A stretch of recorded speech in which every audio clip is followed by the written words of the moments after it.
A schoolgirl is riding on a bus. She is talking on the phone with her mom and thinking how tired she is from studying, after which the girl asked her mom not to talk to her like that. Outraged, she told her mom to have another daughter and that she will leave. Angrily, she ended the call on the phone. The girl closed her eyes and decided to calm down.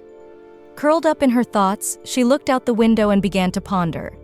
The girl sat and thought that her mom hated her. Suddenly, the phone rang and it was Mom. The girl dropped the call and thought she might be able to escape. She realizes that she needs to learn English. The girl looks at the beautiful sunset and thinks about studying. She blinks her eyes and starts to sniffle. She falls asleep. Suddenly, the bus brakes abruptly, making a sharp bang. The girl asked in surprise what was going on. There was noise all around. It was dark outside.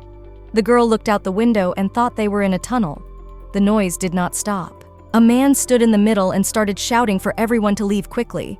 The area quieted down and the girl only flinched, thinking it was an accident. She started walking down the aisle, all the people pushing. Coughing, she asks the people why it smells like oil and there is smoke. The girl stands on the aisle to the bus. A man from the street yells that an oil tank fell on them from somewhere. She coughs and looks up to see that there's a pretty long tunnel. There's a lot of noise all around. Some man happens to be right next to the girl and tells her to run because there's a fire. Everyone is frantically running, and the girl stands there not realizing what's going on. Terror and uncertainty in the girl's eyes. All around, the noise is getting worse and worse. The girl thinks she has to run away. She stumbles and falls. People run past. The schoolgirl is hurt and scared. Her body is shivering. There is dirt all around. She rises up coughing and starts running forward.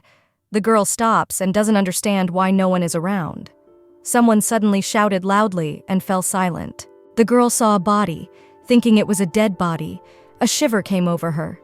She started crying with thoughts that she too might pass away and begged for salvation. The little girl walks along the empty road and cries for help. She started coughing and mentally calling for her mom. Remembering for her cell phone, the little girl quickly pulls it out of her backpack and tries to turn it on. Tears flowing from her eyes, she dials her mom's number on the phone, hoping to hear the voice of a loved one. The phone rings, but no one answers. She begs her mom to pick up the phone. Suddenly, her mom picks up the phone and indignantly asks why she hung up in a past call. The girl apologized to her mom. Mom wondered why her daughter had become so polite. And in the girl's conversation was heard fear. She said how she was scared. Through her tears, the girl asked her to forgive her for everything. For a second, the girl's eyes vividly remembered all the good and happy things she had in her family. After her vivid memories, the girl fell down without strength and with tears in her eyes, only saying how she would miss her parents. All around spreads a beautiful castle in bright bloom. In the arms of her mother cries a small child, and this is our protagonist, Ginny. The girl wonders who she is and where she is. Ginny is surprised that she is alive again and plays with her mother. The little girl is surprised to sit and swing on the swing. She thinks she has been reborn as the favorite youngest daughter of a noble family. Her goal is to live a long life without effort. A girl is lying on the floor and drawing on a piece of paper. Her mom comes up to her and asks what Ginny is drawing. Mom is very surprised that drew her daughter and said, "My God, it's the same." The little girl's parents are standing with the wizard, and the wizard tells them that Ginny has special talents and is much smarter than her peers. The little girl reflects that she has a natural talent for magic and is fascinated by that magic. Ginny became interested in a place that trained future talent. It was the Royal Drake Academy. The parents stood and talked about what a smart daughter they had.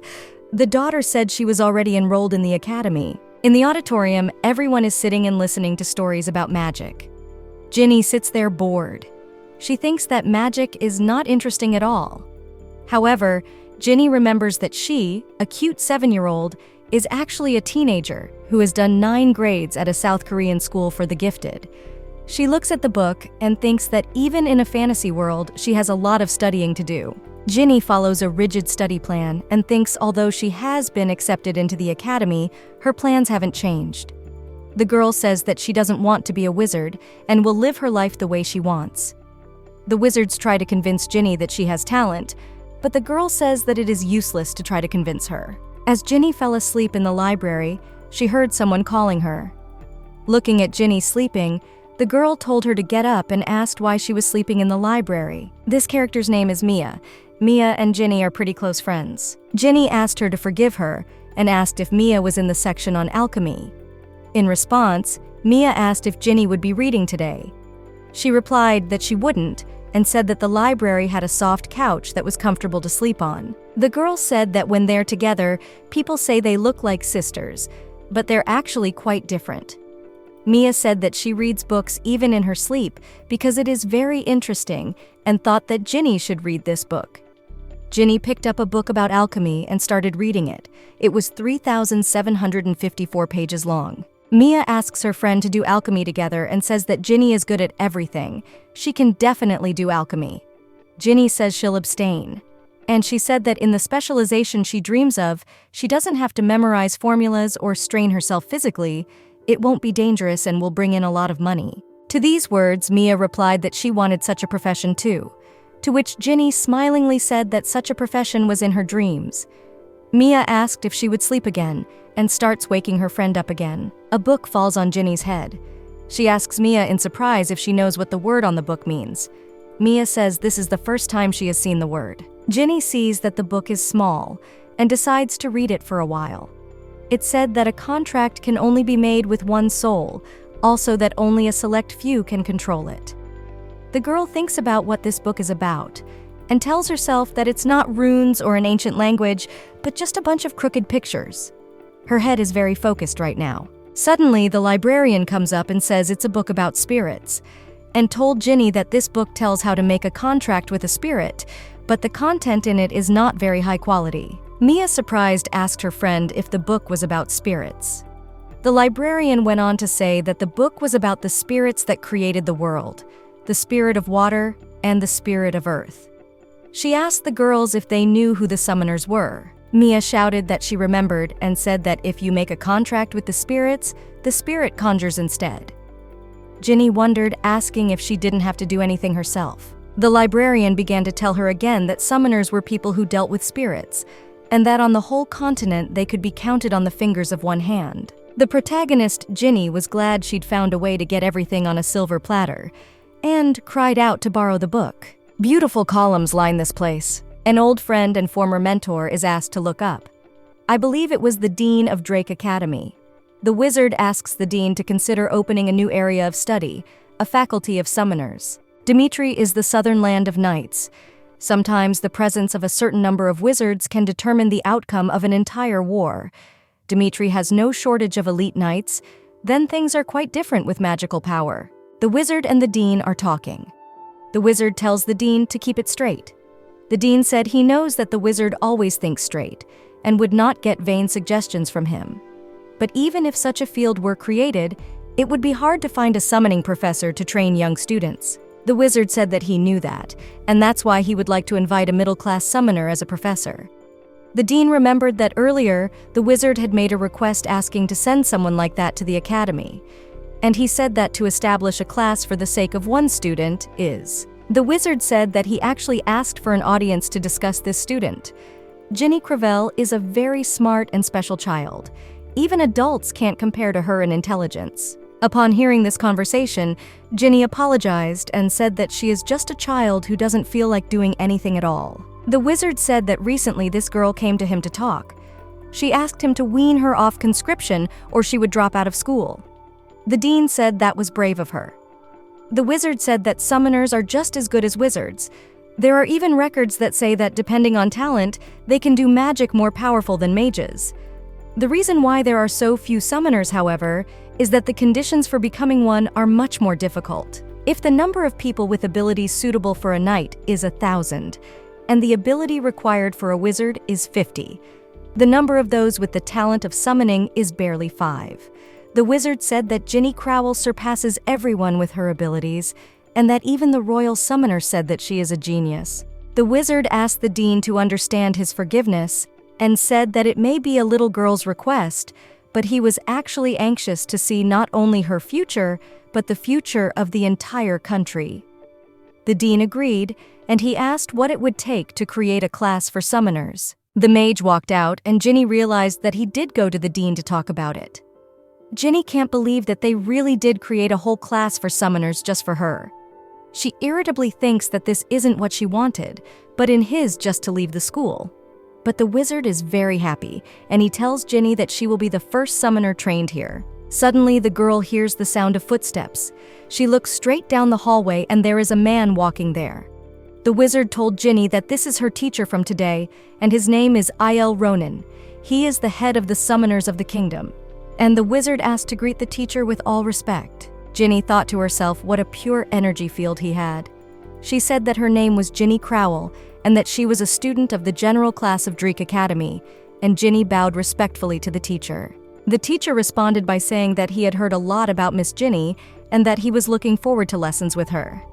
Reaching out to Ginny, she grabbed his fingers. At this, she said that the teacher had soft hands. The teacher shyly said that it was because having a clean body was one of the basics of summoning, and that one could only connect with spirits when the body and mind were clean and clear. Ginny thought that this job would be easy, judging from the teacher's appearance, because he looks like he lives an easy life as an interrupter. The girl also wants to become an interrupter without sweat. 3 years have passed. Within the walls of the academy, specifically in the summoner class, a scream was heard. It was Ginny. She irritably started yelling that it was all theory and only theory. Ginny told the teacher that he had promised to teach how to sign a contract with a spirit and questioned why they only had theory classes. The teacher replied to Ginny that summoners don't think the way she thinks. Everything has an order to adhere to. She needed to improve and focus on the lesson and not cover for the teacher. Ginny got very angry and thought she was tired of learning back in her past life. She wanted the teacher to stop talking and finish the lesson. And the girl thought that she was wrong about the real character of the teacher, and that he is a real stubborn. The little girl tearfully told the teacher that she really wanted to know how to sign a contract with a spirit, ever since the teacher had promised to teach her, to which he replied that he remembered his promise. He closed the book and said that he was to tell her once Ginny had gone through all the lessons, and asked how many lessons Ginny had attended. To which she smilingly replied that 1 or 2. The teacher angrily started telling Ginny that she must have a clear mind and strong psyche, and also knowledge of summoning theory, customs, and history. And if the girl doesn't know that, it's clear to any sane person that she can't summon a spirit. To which Miss Ginny thought that it was quite simple. Ginny remembered a book she had read earlier. That book described exactly the easy ways to become a summoner. The teacher had said that summoning a spirit and creating a contract with it were very complicated things. In order to deal with a spirit, Ginny would need to have a clear mind. Ginny asked the teacher to muffle the sound, that is, to be quiet, to which he replied that he was her teacher. She thought and motivatedly asked the teacher what she needed to do to make a contract with the spirit. He thought in surprise that finally the girl was interested in the lesson. The teacher said that this topic had been in class 2 weeks earlier and that it wasn't that hard to learn, to which Ginny replied that it was a very important topic and she really wanted to hear it again. In the end, Ginny decided that if she wasn't being explained how to sign a contract with a spirit, she would figure it out on her own and sign the contract. The teacher said that all kinds of contracts can be divided into 4 categories. He said that these symbols represent the spirits of fire, water, air, and earth. The 4 basic attributes, and the spirits are divided into lower, middle, higher, and supreme. Next, the teacher goes on to say that most of the contracts allowing the summoning of the supreme spirits, as well as the king of spirits, have been lost. At this time, Ginny looks at the table where the book is, and she thinks that the contract isn't that hard. Miss Ginny raises her hand, to which the teacher responds by asking if she has any questions. She asked a question and asked that there are only 20 types of contracts with spirits in total. Is she thinking right? The teacher said that was correct. But Ginny thought what would happen if a summoner only used one type of contract. The teacher said, surprised, that in ancient times there was only one contract, and all the current types came from it. And he was surprised that he hadn't told her about it yet, and how Ginny knew it. Ginny smilingly replied that she was smart, and the girl asked if there was only one spiritual contract in the beginning. Why there were 20 now? She thought it was more convenient to have one. The teacher appreciated this question and said that it was an excellent question, and told her that the contract that was used to summon spirits in ancient times determined who would come to the summoner's call at random, and the summoner had no way of knowing if the summoned spirit was suitable for him. Ginny said that it was a random system, and the teacher said that they tried to use this contact to summon a spirit that was on the same wavelength as the summoner, but the success rate was low and often the spirit would not connect. The teacher also said that last but not least, this method was no longer used because it was dangerous. The girl was surprised and asked why it was dangerous. It was written in the book that if the contract was made by an evil summoner, then evil spirits could respond to it.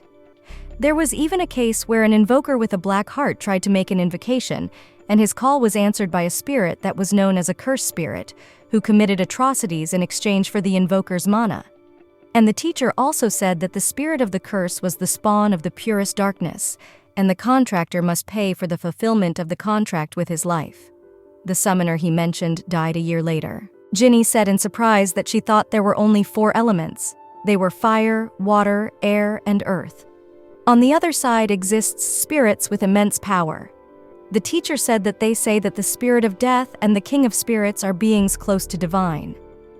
Ginny raised her hand and asked the teacher if it was possible to make a contract using the ancient version. The teacher replied that only approved types of contracts are currently used, and it is understandable that even other spirits hesitate after summoning a cursed spirit. Ginny asked if, in theory, it was possible to summon a cursed spirit again using the ancient option. The teacher said it was impossible. If it were ancient times now, he wouldn't be sure. But now, there is no one evil enough to summon a cursed spirit. Ginny thought that it wasn't really that dangerous, albeit risky, and the odds of her summoning someone weren't great. And if that ancient option worked, why not give it a try? Ginny ran out of the classroom. The teacher started yelling where she was running to. Ginny didn't hear, running faster and faster down the long hallway. She looked into another classroom and apologized. Ginny called out to her friend Mia. She was in the alchemy room at that moment. Mia asked in surprise why Ginny had come. Ginny said she had a request for Mia. Her friend asked Mia to make a mana potion, to which the girl was very surprised. Mia said that she has this potion, but it is needed for experiments. It is expensive because they are given a certain amount of potion and they have to pay for it. Ginny was surprised that it wasn't free. The girl started to ask Mia that she only needed 1 flask, and in return she could give her yellow bow to Mia. Ginny asked for a few more ingredients, to which Mia asked what she was going to do with all those ingredients and said that with that much, Ginny could do a dozen experiments. Ginny just laughed. She took the potions and ingredients from Mia and thought that if everything went well early, graduation wouldn't be just a dream. Ginny sat down in her dorm room and thought it was time to get started. She is very nervous. The girl thinks that if she succeeds, even the teacher will have nothing to be angry about. She thinks that he will praise the genius student on the contrary. Ginny looks at the drawing from the book and decides to proceed with the summoning. She decides to do it very carefully. The girl is very focused and starts to get angry that it's too damn hard. After a while, she is very tired. Ginny has done the first stage and decides that it looks okay. She moved on to the next stage. The girl decided to cut the floor in the drawings. She spent a very long time cutting the floor. Sweat started to drip off of her. Finally, she finished. Ginny was very tired, but she was glad that the first part was done. She says she needs to concentrate and pour the mana potion. Ginny opened the jar and pours the potion on the floor with the drawing. She had one last touch left, and that was the magic powder. The girl starts pouring the magic powder on the floor with the runes. Magic happens. Everything glows very beautifully. Ginny thinks it should work. The girl thought it doesn't mean success yet, and she will keep it a secret so she won't embarrass herself if it doesn't work out. She holds up the spirit summoning spur and thinks that all that's left is to summon it. Ginny peeks one eye into the spur and begins to recite the spell. The whole room brightens up. Ginny has a sudden stomach ache and says it feels like all the mana has been drained out of her, and the girl looks at the wall of the room in surprise and whispers that there is a spirit there.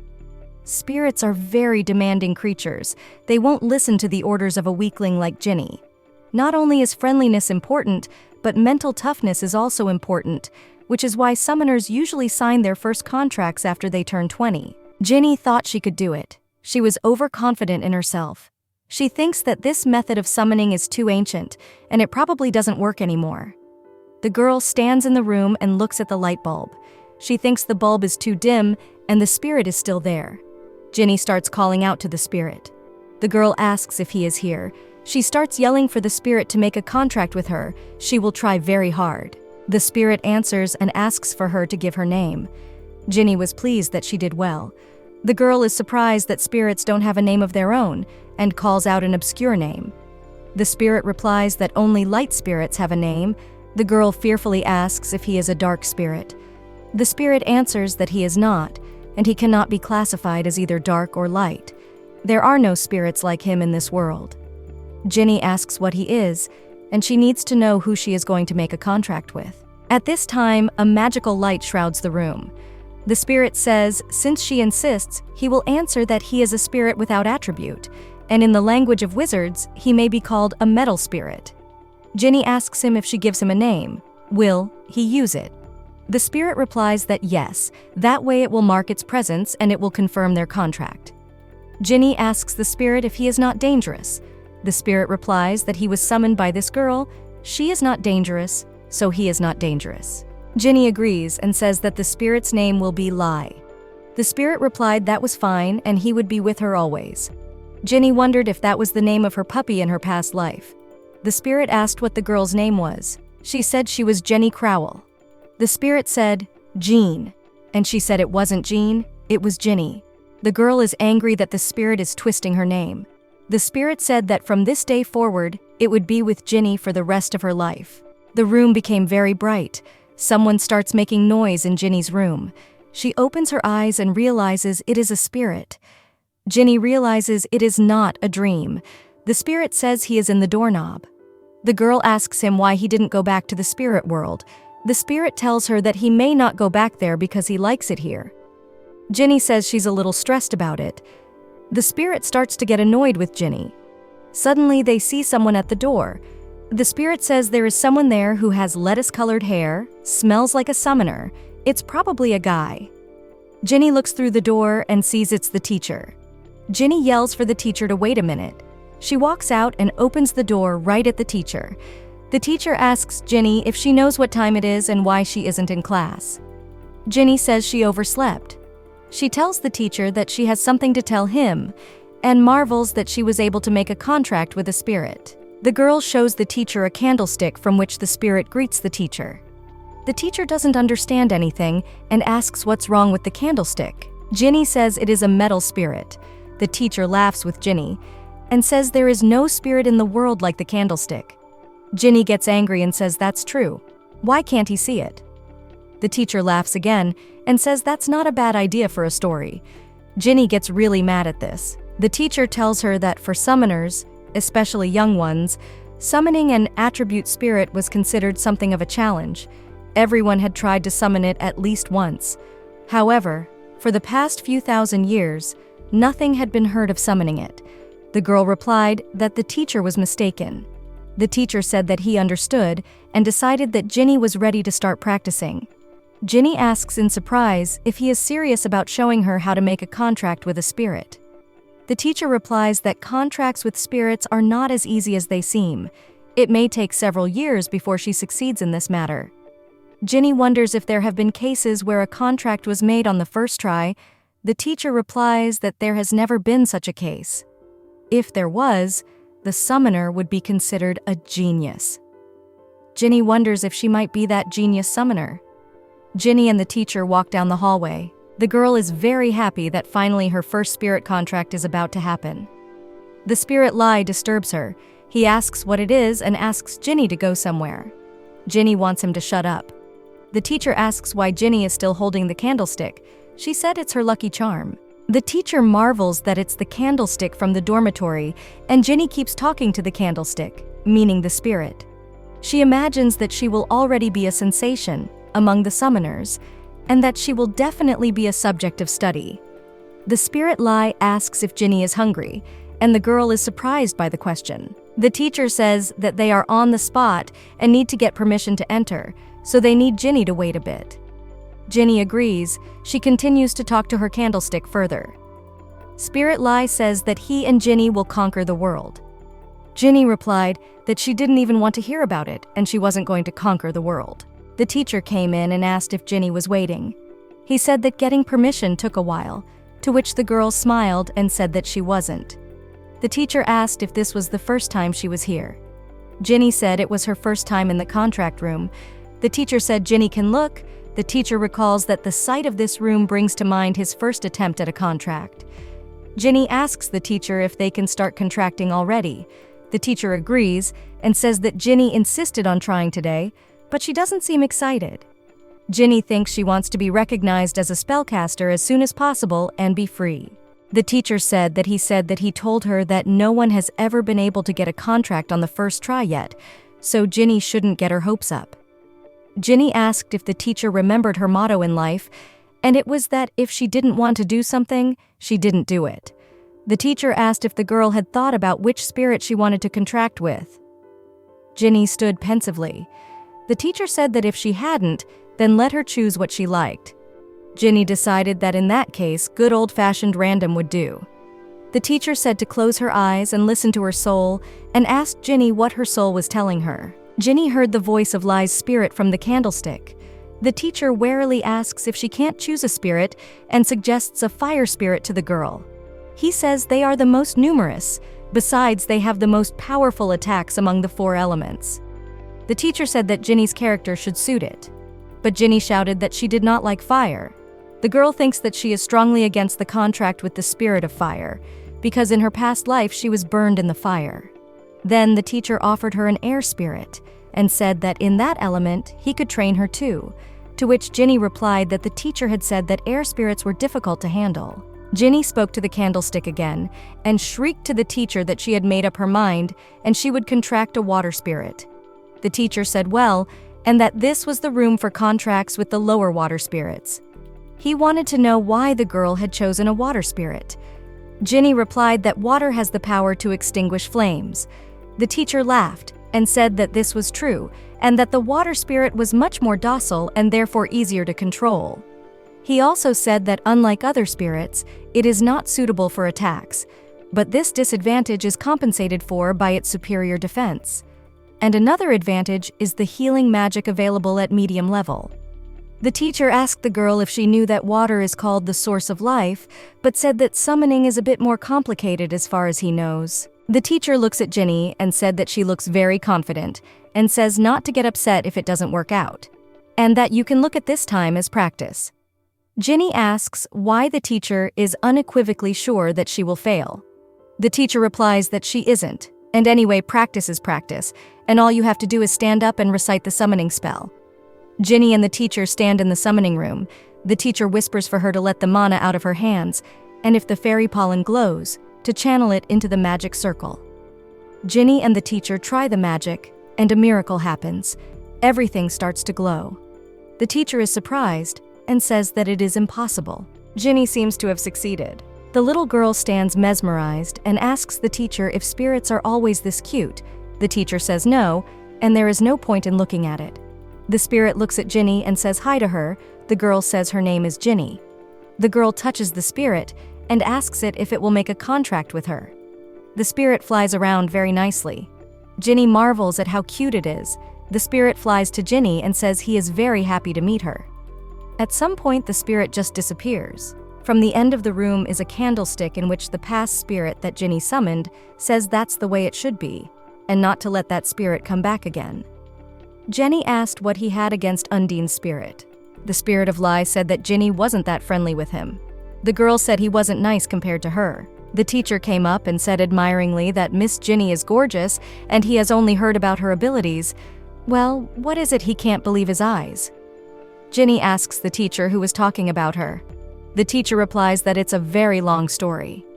Ginny stands there thinking how amazing she is and wants the teacher to praise her more and more. Drake Academy cafeteria. Ginny sits and says that she is starving because geniuses have to eat. Suddenly, a candlestick, that is a spirit, comes to her and asks what he will eat and says that he wants to move freely and not be in the candlestick.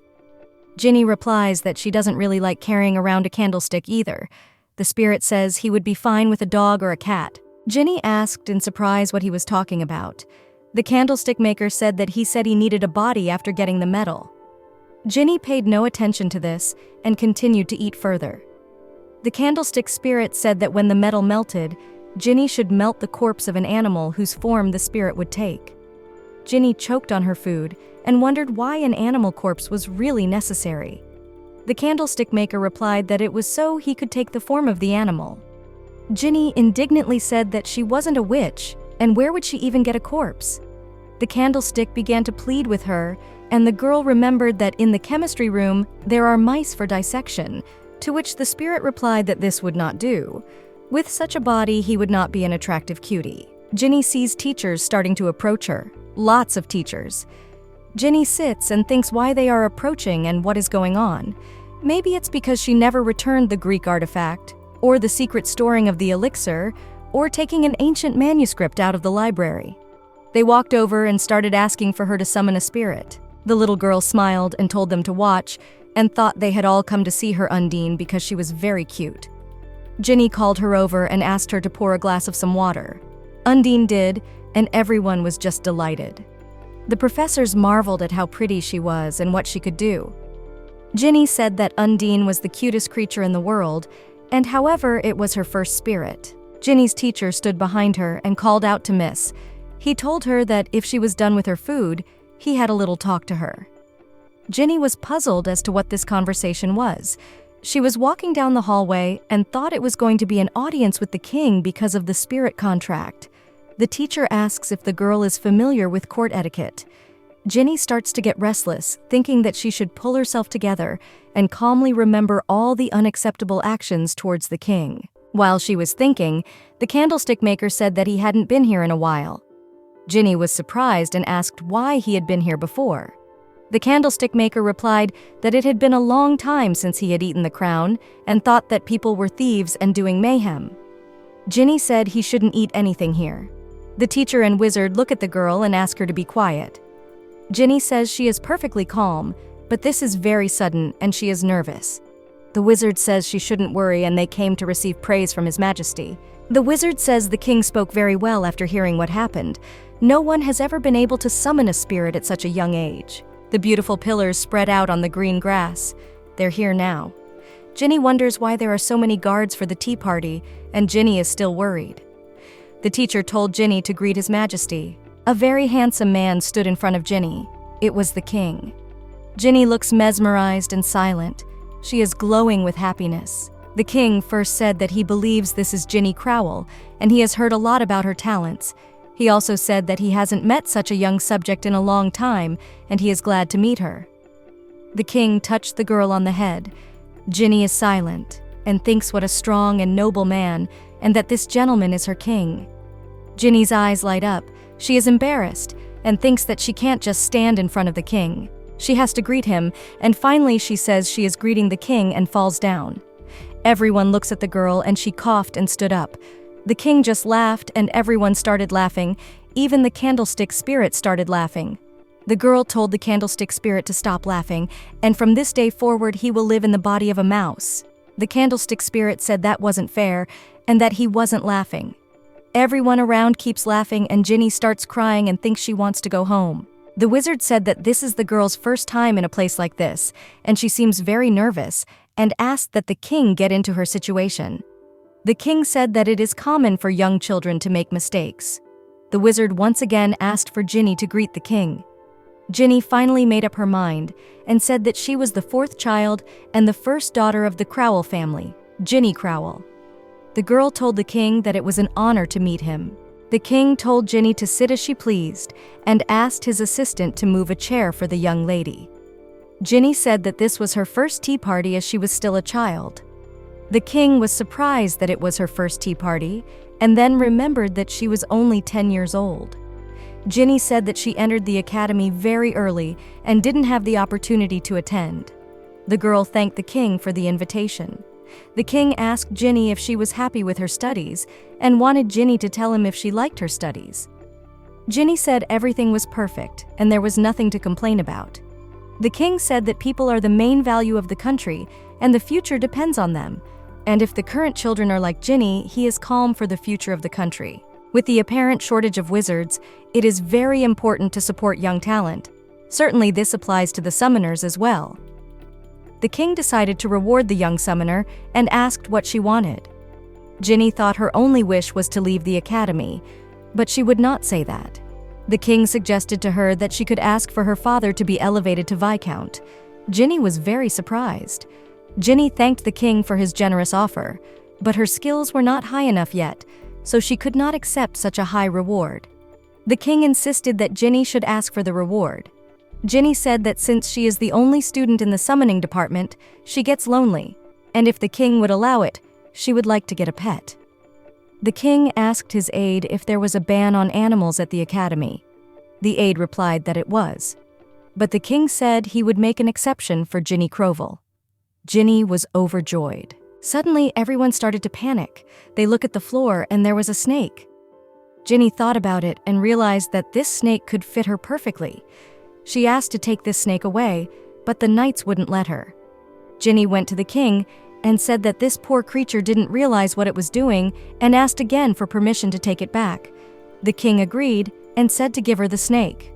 The knight gave the snake to Ginny. She is distracted and doesn't know what to do. The girl asked to bag the snake. She thought that the snake is a great body for her spirit lie. Ginny stands and brews a potion. The potion gurgles a lot, and the girl thinks she will become a real dark wizard. The potion continues to gurgle a lot. Ginny picks up a snake and takes it out of the bag. She starts throwing the snake into the boiling potion. The candlestick, meaning the spirit lie said it was his turn, Ginny takes the candlestick and throws it into the potion. Magic happens, the potion evaporates, and the snake starts talking. Ginny can't believe her eyes. She starts to pull the snake out, and her body shivers. The girl can't pull the snake out of the bowl. The snake asks if he can reduce his weight. Ginny is surprised that he can do that. The spirit in snake form said he can replicate the look of any metal, down to its strength. Ginny wondered if he would be able to become a diamond, her eyes lighting up with wonder. The spirit said it could only if it absorbed diamond. Snake pondered how it would absorb precious metals as well as gems. Ginny said that either way, the more different metals she feeds to the snake, the more useful it will be to her. The two get into a conversation. Ginny takes a pink ribbon and wants to tie it to the snake. Spirit Laius likes it a lot and says the ribbon is a great idea. Mia and Ginny are lying under a tree. Mia asks Ginny why she is sighing and what is bothering her. Ginny says that she wants to leave the academy and being there is just unbearable. Ginny thinks it's very hard to get metals and stones because of the study load. Mia said that she understands her and she's been worried about something lately. Ginny asked what's bothering her. Mia said that the warehouse where they keep the metals they use for experiments in alchemy class had been broken into by a thief, and everything in it was gone. Ginny only laughed because she realized it was a lie. Mia continued the conversation and said that they couldn't just vanish into the sky or fall through the ground, and she didn't understand how so much material disappeared so easily. The girl said that all practical classes were canceled, and until the warehouse was restored, she would not be able to conduct experiments. Ginny says that things will get better and Mia will be fine. Ginny looks at the snake, that is, at the spirit of lie, and says that he does not lose time, and so she did not think that he recovered. The girls continue talking. Mia asked Ginny to summon the spirit Undine. Her friend told her it wasn't a toy. Mia said that Undine is so amazing, sweet and charming like a fairy, and she really wants to see her. Ginny said it was okay to call upon the spirit Undine once. The lovely creature sat on Ginny's arm. It just shimmered in the daylight. The girls are just thrilled. Ginny thinks that with her current level she can only summon a spirit for 20 minutes. Exceeding that time limit results in dizziness and nosebleeds. A girl should develop spirit abilities. She thought that Lai was much more comfortable in that regard, and that he didn't absorb her mana while summoning. Mia asked Ginny what the other spirits' names were, if the water spirit's name was Undine. The girl replied that the medium-level spirit is Undine, the high-level Enderon. A medium-level spirit usually can only be summoned after 20 years, after contracting a low level, and the girl's #1 goal is a high-level spirit. And then there is the highest grade, which is the Spirit King, but it is not able to be summoned by mere mortals. The girls continued to talk further about spirits. Ginny said that she would become rich anyway, and there was nothing in this world that couldn't be solved by money. Mia said that in this world you can't buy perfume with cash. Ginny laughed and said that you can too. The girls heard the headmaster use the magic loudspeaker. He told the students to proceed to the assembly hall immediately. It was the morning assembly. Ginny ran out and shouted to Mia that she would go ahead. In the hallway, Ginny was caught by a teacher and dragged her into the assembly hall. The principal asked for silence. There was a lot of noise around. The principal said that he was declaring the special assembly open.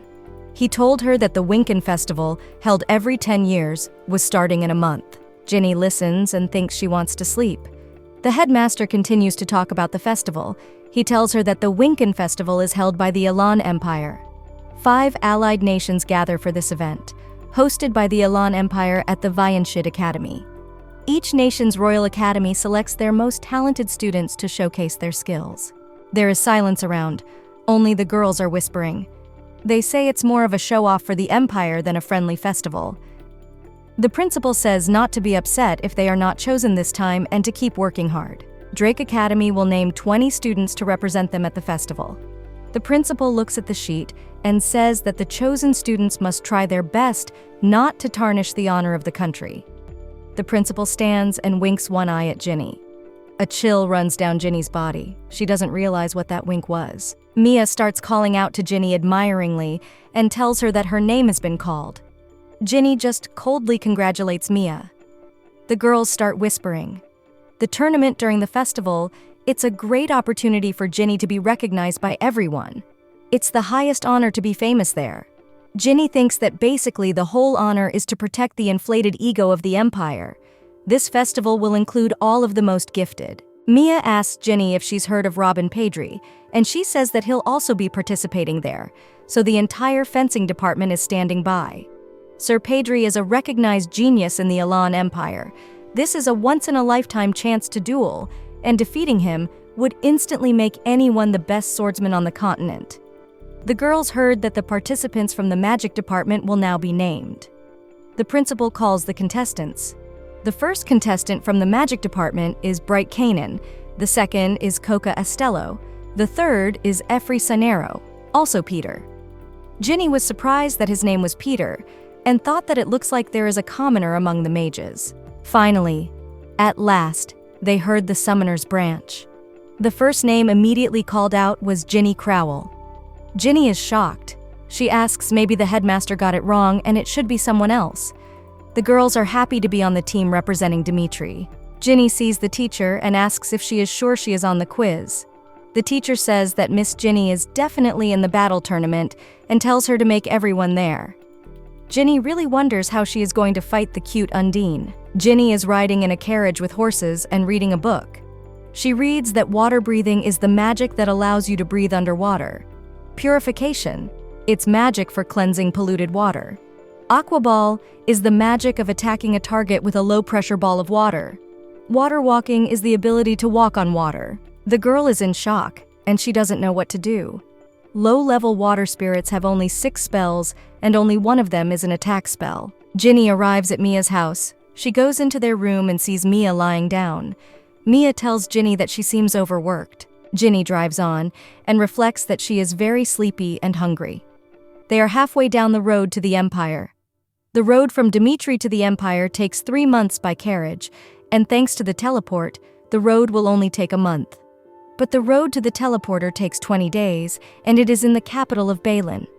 Ginny thinks that the carriage ride, though, is hard, but all you have to do is just sleep. Some girls are standing around discussing Ginny Crowell. They say that Ginny sucked up to the king and begged for a spot on the team, and that originally Leo from the fighting squad was supposed to go, but because of her, he didn't go. They make fun of her for how she's going to fight using the spirit. The girls say that if they lose, it will be Ginny's fault. Ginny stands there thinking that she herself is not sure she will win, but she has a very cute Undine. The girl ponders that she was recommended by the king himself, and if she is to blame, it is only because she is so adorable. The girls stand with trays and wait for the food. Suddenly, a snake peeks out from behind Ginny's cloak and asks if he can eat something here. He wants to eat the knight's sword. Ginny won't let him and tells him that the ball has an owner. Ginny talks to her snake and asks if he sees the guys discussing her. She says he can eat everything from them. The snake was very surprised and said that Ginny had forbidden eating other people's property, but the girl said that if she allowed it, you could. The girl said you can eat everything except the carriage. The girls are surprised to ask where their belongings, coins, and belt went. Ginny thinks that's what they should do. If they cross her, they're screwed. They continue riding in the carriage. Ginny is sleeping. Suddenly, something starts making noise. Ginny asks her spirit Lai what is going on outside. Lai says he will check it out now. He crawls under the carriage and see what's there. Lai, in the form of a snake, crawled back to Ginny and said that they were attacked by monsters. Ginny was very frightened. The girl looked out the carriage window. The snake was sitting on her neck. She heard an incredible noise. She saw horrible monsters. They were orcs. The knights and orcs started fighting.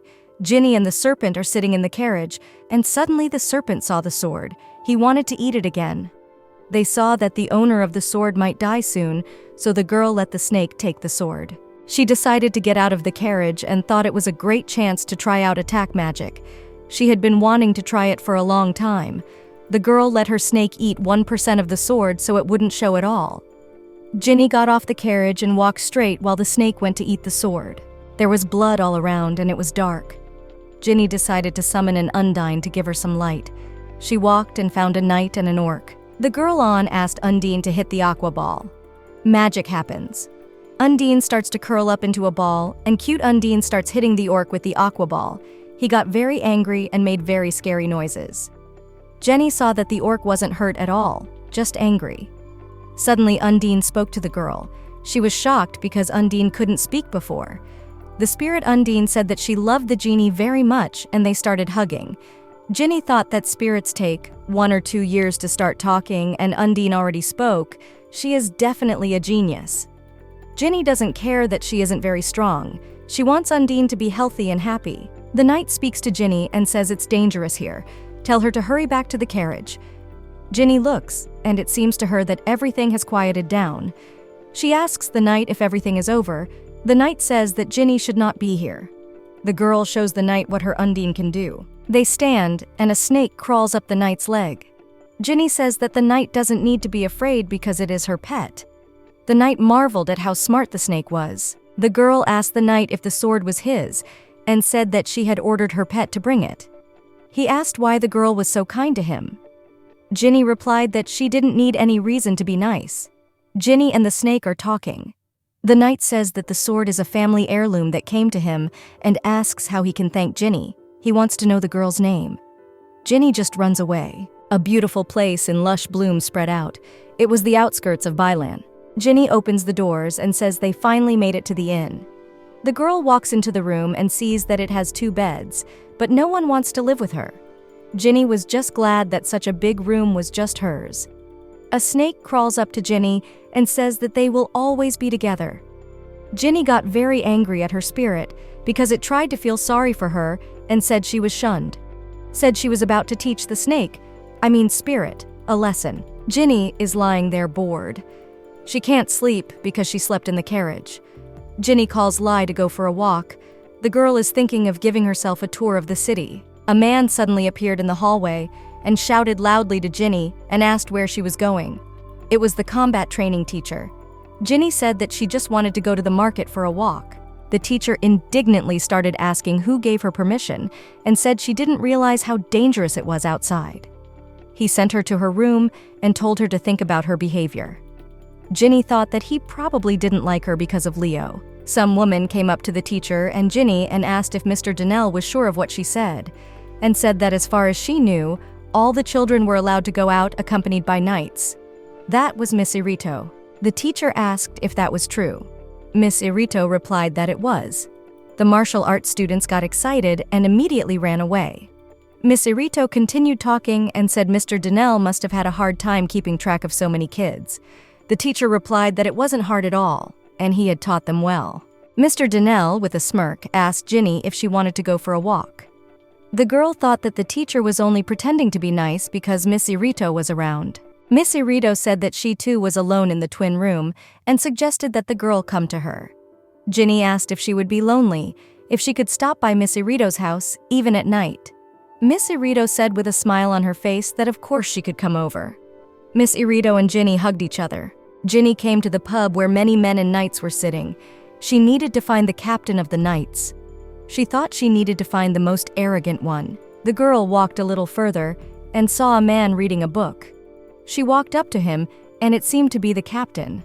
He asked Ginny what she needed.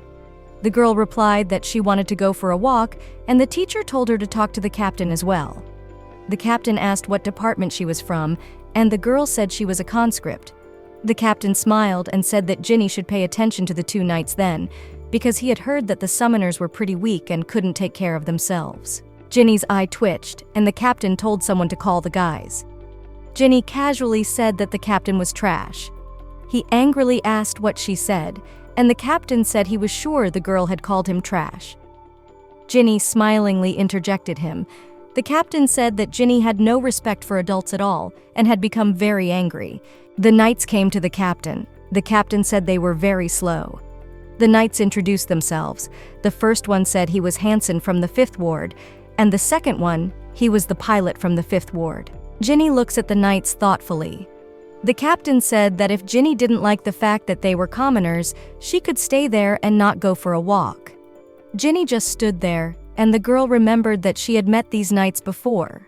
The captain was very surprised and said that they weren't nobles. Ginny replied that was why they were very strong. The girl had heard that it was much harder for a commoner to become a knight.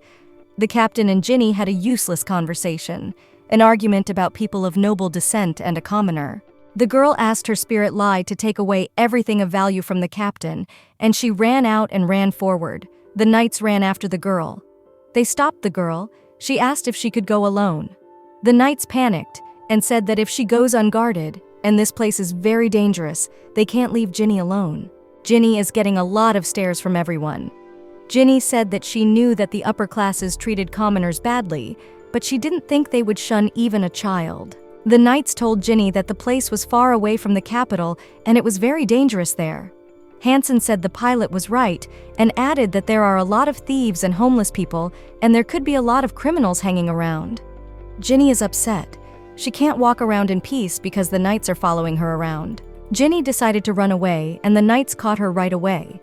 They asked why the girl was acting so dangerously, and if she wanted to go somewhere, they would escort her. The knights asked Ginny if it was possible that she didn't like them because they were commoners. To which Ginny replied that she had no prejudices about classes. Ginny and the knights started talking. Ginny said that it just pisses her off to be escorted everywhere and who asked to protect her in the first place. The knights said that it's just that it's such a time, and there's still the danger of an attack, and Roy. The girl didn't understand which Roy they were talking about. The knights told her that she had nothing to worry about. Ginny replied that if they didn't tell her, she would lie down in the middle of the street. The knights were very surprised. Recently, a group against the nobles had begun to grow in strength. They called it the Bee Swarm. It is a group of commoners who despise the nobles, and according to them, they kill aristocrats for no reason. Ginny was frightened. A knight said that he had heard that several people had already suffered at their hands. Ginny asked the knights if that was too cute a name for assassins. The knights replied that they didn't come up with it themselves, but people nicknamed them that because the participants exterminate nobles without caring about their lives. The knights told that this swarm wants to create a world without nobles. If you exterminate one by one day there won't be any left. Maybe that's what they think.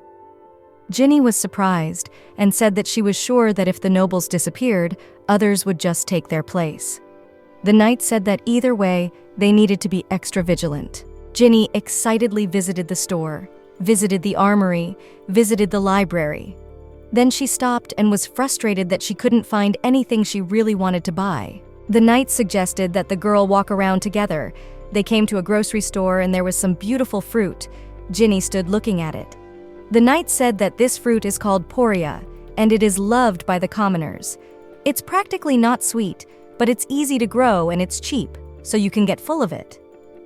Ginny said this was the first time she had ever seen this fruit. The vendor said that the lady might not like it, and maybe she would choose something else. The girl said she was curious about the poria. Ginny took a piece each. Suddenly, the girl looks and can't find her purse. The knight walked up to the girl and said that if it was about money, he would give her the money. Ginny thought that even though it's annoying to walk with knights, they can come in handy sometimes. The knights are talking amongst themselves. Pilo asks Hansen if he has any money because he forgot his wallet. Hansen says he doesn't have any money. At this point, the girl is already eating her fruit. They stand there wondering how they can pay for the fruit. Ginny decides to call Lai's spirit for help. She says it's an emergency and asks to give Lai everything he has, asking him to spit out coins or something. Lai said it might be possible to make a couple silver ones in the shape of coins. The spirit took all the mana from the girl and gave very little silver. Ginny told Lai that he was using up a lot of mana. Spirit Lai said that the girl has too little of it, and in time her mana supply will grow, I guess. The girl indignantly asks how long she has to wait. Lai replied that probably in 30 or 40 years. The girl asks how old Lai is. Lai says age is a human concept, and in human years it's somewhere around 12,000 years. Ginny and the knights were very surprised. Lai said that even among spirits, he is not young because usually spirits disappear after a couple thousand years. Lai saw a man at the entrance of the market. They all ran over there. The spirit appeared very excited. Ginny went closer and saw some worn and tattered coins there. She told Lai that it was just trash. Lai said it wasn't trash at all, and he could smell the perfume stone. Ginny smirked and asked if he wanted to eat it.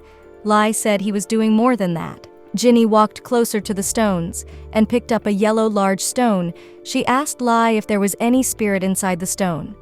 Lai said that it was pretty weak, and it seemed to be a lightning spirit, maybe even lower ranked. Ginny thought that if it was a lightning spirit, it would pass through water just fine, and remembered her Undine. Lai and Ginny are talking about the stone. They are thinking about how to restore it because it is very shabby. Ginny walks up to the guy who is selling the stone and wants to buy the stone from him. She asks what the price of the stone is. The guy replies by starting to think how much it is worth. Ginny is surprised that the guy is selling the stone and doesn't know what its price is. The guy says he just didn't think it would be bought. Ginny has the knights bring her a bag. She stands there wondering where the kid got such an expensive rock and asks him if he knows where the rock is from. The boy flinches and says he thought it was just a pretty pebble. He swears he didn't steal anything. The boy was very scared. He said his dad found it when he was gathering herbs in town. He found the stone along with a book. According to his dad, they had been lying there for years. Ginny looks at the book and says that it seems to be a really old book, and because of magic, it is in such good condition. The girl opened the book and saw that the book was in a higher language, not a simple one. It said that the author of the book's name is Ardo, and he is a summoner. Ginny continues reading the book and realizes that it is the diary of a summoner. It said that the Council of Summoners is about to disappear. They are all coming to an end, and the summoner is afraid of the coming darkness. After much research, he was able to create 29 packs, and only 20 of them are able to contract with the 4 basic elements. In the natural environment, spirits beyond the elements do not respond to the summoning. There was a debate about whether to destroy the 9 unfinished packs or seal them. He decided to leave the Council of Summoners. He couldn't abandon everything he had created with his hands. He buried them in his mother's homeland. There, they would wait for the next generations, waiting for the power inherent in them to be needed. Ginny read in a book that there were 2 stones, super rare stones. She asks the kid salesman if there was another yellow stone. He fussily said there were 2 of them, but his father was attacked when he went to the jewelry store. Ginny started yelling at the boy. He said the people in the shop thought he had stolen it and took it away. Ginny got very angry. The knight brought Ginny the bag and apologized that the bag was a little dirty. Pilo had a bruise on his face. Ginny asked him what happened to his face. He went to get the bag. Pilo said that he didn't say hello to the warden when he went to the pub to get the bag, so the warden hit him. Ginny remembered what a jerk that supervisor was. Ginny called the boy over and said she would pay for the book and asked the boy where to find that suspicious jewelry store. The boy asked why Ginny would go there. Ginny said she wanted 2 stones and would pay for 2. The boy said that the shop, which was called Darnell's Jewelry, was too dangerous a place, and if they crossed the road they would kill. He said his father almost died because of them, and he won't say anything to Ginny. But he accidentally blurted out the name of the shop. Ginny told the boy to be careful and paid for 2 spirit stones and a book. The boy said Ginny paid too much and he couldn't accept it. Ginny said that he didn't set the price, so she paid as much as she thought it was worth, and added that if he knew how much they were worth, he would have asked 100 times more for them.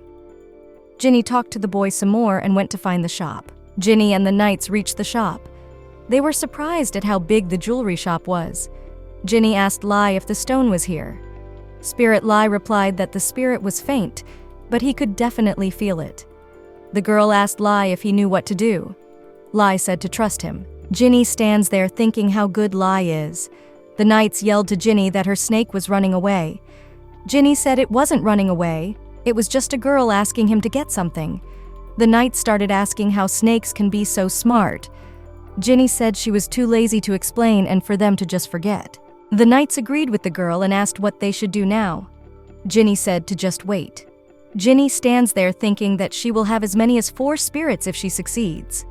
While they wait, the girl decided to read a book. The summoner wrote that spirits are magical beings. They are not born altruistic like angels, and do not require a soul or body in return like demons. Legend has it that the god told the spirits to share their power with humans. That's how the 2 species met for the first time. But that's how the contradiction began. Ginny thinks that that man from beginning to end talks only about spirits, and the girl wants to show the book to Professor Eel. The girl is tired of reading and asks the knight if Lai is back yet. She says he usually manages in 10 minutes. She calls for Lai, but he is not heard. The girl starts running to the door and tells Lai to answer it. The knights are lying behind Ginny. Ginny hears Lai hissing and yelling to let him go. She opens the door of the jewelry store and sees some man holding a snake. Some man is standing in front of Ginny. He asks the girl who she is. Ginny replies that she should be the one to ask him who he is, and yells for him to let go of her snake. The man stares intently at Ginny, and once again asks for the snake. At this time, Lai is satisfied, and tells Ginny that he knew they would save him. Ginny says that she is the only one allowed to bully the snake, which is Lai's spirit. 2 swordsmen and an archer stand in front of Ginny. Ginny asks if they are the jerks the boy mentioned. They are calm and think it's just a kid. One swordsman starts kicking at the snake and tells Ginny that her arrogance shows that she's from high society. At this time, Lai calls out for help. Ginny said she is always like that. The swordsman said Ginny is a little aristocrat with a hand snake. The knights appeared in front of Ginny. They covered her with themselves and said it was a warning and they better show respect. One of the knights told the swordsman to give Miss back her snake. Even though Ginny can't see anything, she asks for the snake back. The swordsman said if that is what the young lady wants, and he took out his sword and stuck it into the snake. He started to cut the snake. The girl screams and calls out for Lai. Ginny thinks that if Lai had been a regular snake, he would have been cut. Ginny gets into her first trouble. The knight says he has a bad feeling and for Ginny to step back. He said it could be members of the swarm. Knight told the swordsman that this was his last warning. The swordsman only laughed. Ginny yelled for Lai to get out of there. The knights and swordsmen fought. The archer tried to kill Ginny. Ginny was very angry. She clearly remembers the feeling of fear and the feeling of rage. She asked if Lai would do anything to protect her. Lai said anything she wanted. Ginny said to avenge her mistress. The snake climbed up the swordsman's arm and started biting and strangling him. The swordsman started screaming. The sound of limbs breaking and bones grinding together could be heard. Ginny yelled that enough was enough. The knight killed the swordsman. Ginny was scared. She cried and said she didn't mean it. People came in. They all started screaming in terror. Ginny is already in her room. She is lying on her bed and Lai is comforting her. He tells her to cheer up and asks why she is obsessing over them if they are already dead. Ginny says she just can't get over the fact that it happened because of her. Lai says that he doesn't understand why Ginny is sad and that spirits don't understand the concept of death. They just cease to exist. Ginny sits there thinking that every time she tries to talk about her previous life, she gets in the way of something. Lai heard and said, "I think something is burning." It was Ginny's bag. The girl screams that her things and her gold are in there. Lai said it seems to be a lightning spirit because the spirit stone was in the bag, and it seems like it wants out. Ginny asks the spirit to calm down and tells it to calm down, that they're in a wooden building could all burn down. Ginny panics. The snake asks why not summon the spirit, but the girl realizes she's not in the mood for contact. Ginny says she doesn't have the seal or the summoning whistle. Spirit Dai tells the girl to just take the spirit stone and pour her mana into it. Everything is engulfed in fire. It's getting bigger and bigger. Ginny took her shoe and is trying to stop the fire with her mana. The girl said that this elemental spirit is taking a whole bunch of her mana. Everything around it continues to crackle with fire. Ginny sees that something appears. Spirit Lai tells Ginny that people usually react more actively to spirit appearances. Ginny replies that she's used to it and jokes that she's a genius. A noise is heard from the fire. Ginny asks the spirit of electricity if it is the spirit of electricity. The spirit of electricity replies that it will let the girl be its mistress and asks Ginny to give it a name. Ginny says she doesn't want such an upstart and to crawl back into the pebble. The spirit of electricity got angry and asked how dare she refuse when she was offered a contract with a spirit. The spirit said that Ginny would still be sorry because he was one of the strongest lightning spirits. Ginny said she didn't care and for him to go back where he came from. Ginny thought about what would happen if they sent that spirit back and summoned another spirit. Suddenly, they heard a crunch and saw that the spirit stone had shattered. The girl stands and asks Lai if he can fix the stone. Lai says he can't fix it because it's a magic crystal, not a regular stone, so he's powerless. Ginny thought that she might as well say goodbye to the lightning spirits altogether if she didn't make a contract with this spirit. The spirit of electricity laughed and said he would give Ginny another chance. He asked again if the girl would make a contract with him. Ginny said only on one condition. The spirit of electricity got angry again and asked how dare she put conditions. She should be thankful that the spirit agreed to make a contract with her. The girl said that if he was not satisfied, she would shut down the flow of mana. The spirit electricity asked to stop and said he was listening. Ginny said it was simple, and the spirit just needed to pick a name. The spirit became indignant and said that was nonsense, and how could a spirit choose its own name? Spirit Lai laughed and suggested that Ginny name him Sparkle because lightning bolts sparkle. Ginny said it sounded good. The spirit of electricity became indignant and yelled that he would rather think of something himself. The girl said to think faster because she had almost no mana left. The spirit thinks and upset said how his first contract in 8,000 years could fail just because of a name and cried. Ginny offers him the name Ador and says it's the name of the summoner that created the spirit stone. The spirit panicked, lest he be called a sparkler, and agreed to the name Ador. Ginny said, giving the lightning spirit the name Ador. Fire crackled all around. The spirit Ador asked the girl what her name was. The girl said she was Jeannie Crowell, but he could call her whatever he wanted. Spirit Ador said he would serve Ginny for the rest of her life. The girl told him to return to the spirit world. She has almost no mana left. Ador leaves and told Ginny to remember to call him again. It's finally quiet. Ginny hears her name being called from the hallway. It was Miss Irito. She said that her room smelled like burning and that she should open the door immediately. Ginny opened the door. Miss Irito was very angry. She said there was mana coming from the girl's room and asked what she was doing. Ginny said she dozed off, and suddenly she heard the smell of burning. She opened her eyes, saw that the table was on fire, and so the girl summoned the spirit Undine to put out the fire. Miss Irito said she should have called the adults anyway. Ginny smiled and said that she was a summoner, and summoning a water spirit was the first thing that came to mind. Miss Irito and Ginny talked. Ginny went back to her room. She saw that her book was almost burned. The girl was very upset because it was a very old book. Ginny yelled that things are not going at all according to plan. Ginny is asleep. The girl is overtaken by Lai's spirit waking her up and says that she said she would improve her mana skills every morning and asked her to make sure she wakes up. Ginny said that she wanted to sleep. The girl remembered how she didn't have enough mana yesterday and got up. She told Lai that it hurt her pride that she was weak. Ginny sat down on her bed and started practicing her mana. Mana is always around and she trains to curb it. Mana can be both harsh and gentle. Even when the girl feels like she can squeeze it in her hand, it just slips away, like the sea. Ginny asks Lai how long she sat for this time. Lai says 100 about 30 minutes. There's no way she can make it any faster than that. They ride in the carriage and eat dinner. Suddenly, Jenny heard something. She asked Lai what it was. Lai looked out the carriage window and said that someone was standing near the carriage. Abruptly, the carriage door opened. Some unknown girl entered the carriage and asked Ginny if she was Ginny Crowell. Ginny shuddered indignantly and asked who else was she. The girl said she knew Ginny would be here eating alone.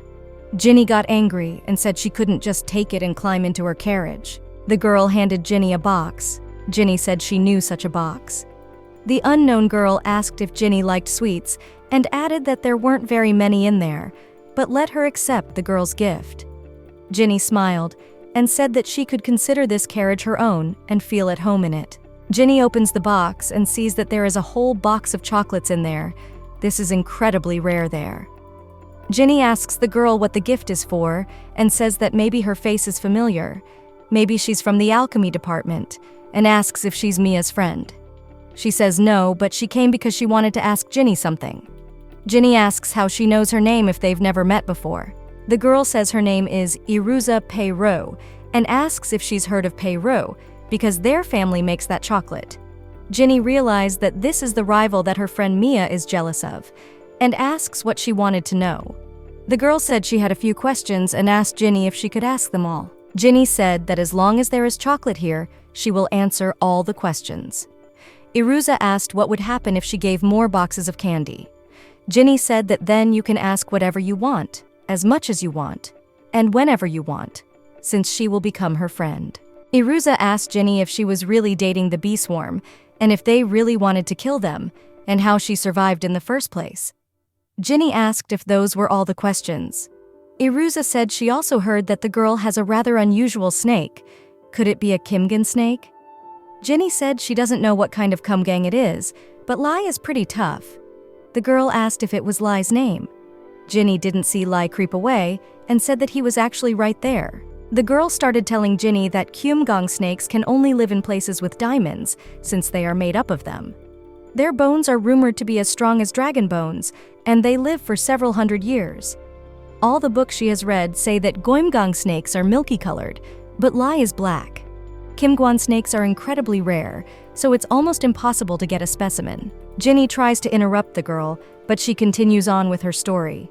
She says that legends say that the Great Master's helmet was made from the skin of a Kimgang snake. Ginny gets goosebumps and wonders for sure if the girl's head is okay. The girl said it was bedtime and she would be going to her carriage by now, and told Ginny to see you tomorrow. Ginny didn't realize what it was now. Fatigue came over her. She said she thought so. Being alone was definitely better. Ginny remembered that she never had time to go to the bathroom. She got out of the carriage. It was dark all around. Ginny summoned a door, the spirit of electricity. He asked if the mistress needed help. The girl told him to just fly beside her. He was twirling in all directions. Ginny was uncomfortable with this and asked him to stop twirling around and just light the way normally. The spirit said he thought Ginny had finally summoned him for something. The girl asked him what he wanted to do in that case. Ador said he wanted to do something big, like hunt a dragon. Ginny was surprised and said, well, he can stand guard in case it shows up. The spirit said it was a waste of his powers. Ginny told Ador to shut up and thought how chatty he was. The girl was walking back. It was very dark. She asks Ador if this is the right way because she went too far. Ador asked which way. Ginny said she was talking about the way back to the carriage. Ador said it wasn't his job to plot the route. Well, it wasn't that hard. They walked down the path. Ador said that's where they should go because he could feel the warmth from there. But the girl said it looked darker there. Her body trembled. She didn't realize what had happened and she thought it was a pig. Some monster appeared in front of them. Ginny was scared.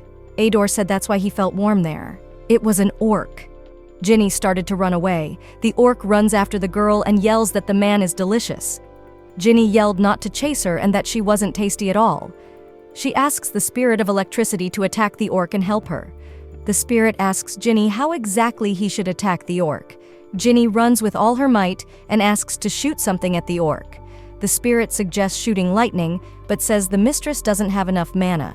Ginny screams that he's kidding. Ginny runs and calls for Lai, but remembers that he didn't go with her. She asks for the spirit Undine to appear. Undine appears. Ginny asks her to throw a water balloon at the orc. The water balloon hit the orc. The orc just laughed and said how good it was refreshing. Undine started apologizing to Ginny. Ginny keeps running and screaming how bad it is. The girl asks Ador to do something and attack him with whatever her mana is enough for, Ador says okay and uses his lightning hand. She asked to give her a ranged attack. Ador suggested a shockwave. Ginny hit the shockwave. Everything sparked and the orc fell. Ginny thought he was dead, but Ador said he was unconscious. They got closer, and Ginny said she could hear him breathing.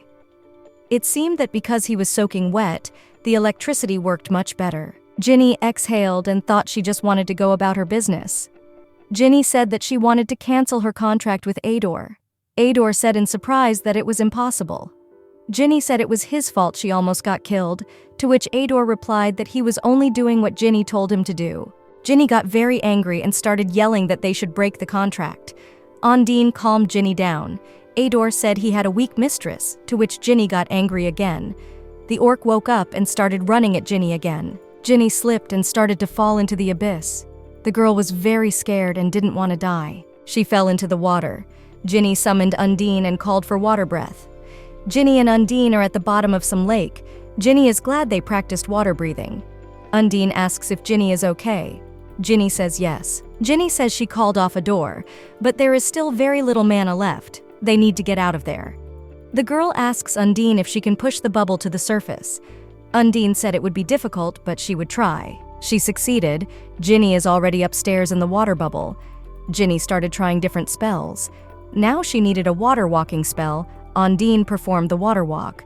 Ginny said she only had 20% mana left, but the amount she could realistically use was only 10. They needed to hurry. They found a waterfall and thought it meant land on top. Undine tossed Ginny up, but she was only on half the land. Ginny asks to do it again. Undine said Ginny has no more mana. Her body trembles and she starts thinking that she needs 3 hours to regain mana. Undine could be summoned in about an hour, but she would have to wait in a very uncomfortable position. Ginny was finally visited by Lai. He asked what the mistress was doing there and said he had been looking everywhere and thought she had left him behind. Ginny said that she would never, ever leave Lai. The girl said she had a little problem and asked if Lai could pick her up. Lai asked how. Ginny remembered that he said he could control minerals. He could make something that Ginny could stand on. But the girl forgot that she had no mana left at all. So she asked Lai to get people's attention and bring them there. She suggests kicking someone in the leg or stealing something expensive looking. Lai asks if he understood correctly that they need to be provoked. He says he's sure he can do it and tells Ginny to trust him and wait. A few minutes later, and Ginny's hands start to get weak. Suddenly, the girl hears Lai come crawling in. He said he brought someone, to which Ginny replied that it's a great job. Lai said that the people upstairs were probably looking for him. Ginny was in a panic. The girl shouted loudly to Ador, and a light flashed. Ador said it was pretty rude to summon a cat like that, and without warning. Ginny told him that if he didn't want her to break the contract, then he should go upstairs and bring people here, and she let him use mana to make him hurry up. Ginny held on with all her might. There were a couple people walking under the cover of night. A man shrieked that there was someone hanging off a cliff. Another man, wondering where the ground went then, one shouting to the other to bring a rope faster. Ginny yells that she is here. The men threw Ginny the rope and yelled for her to grab on.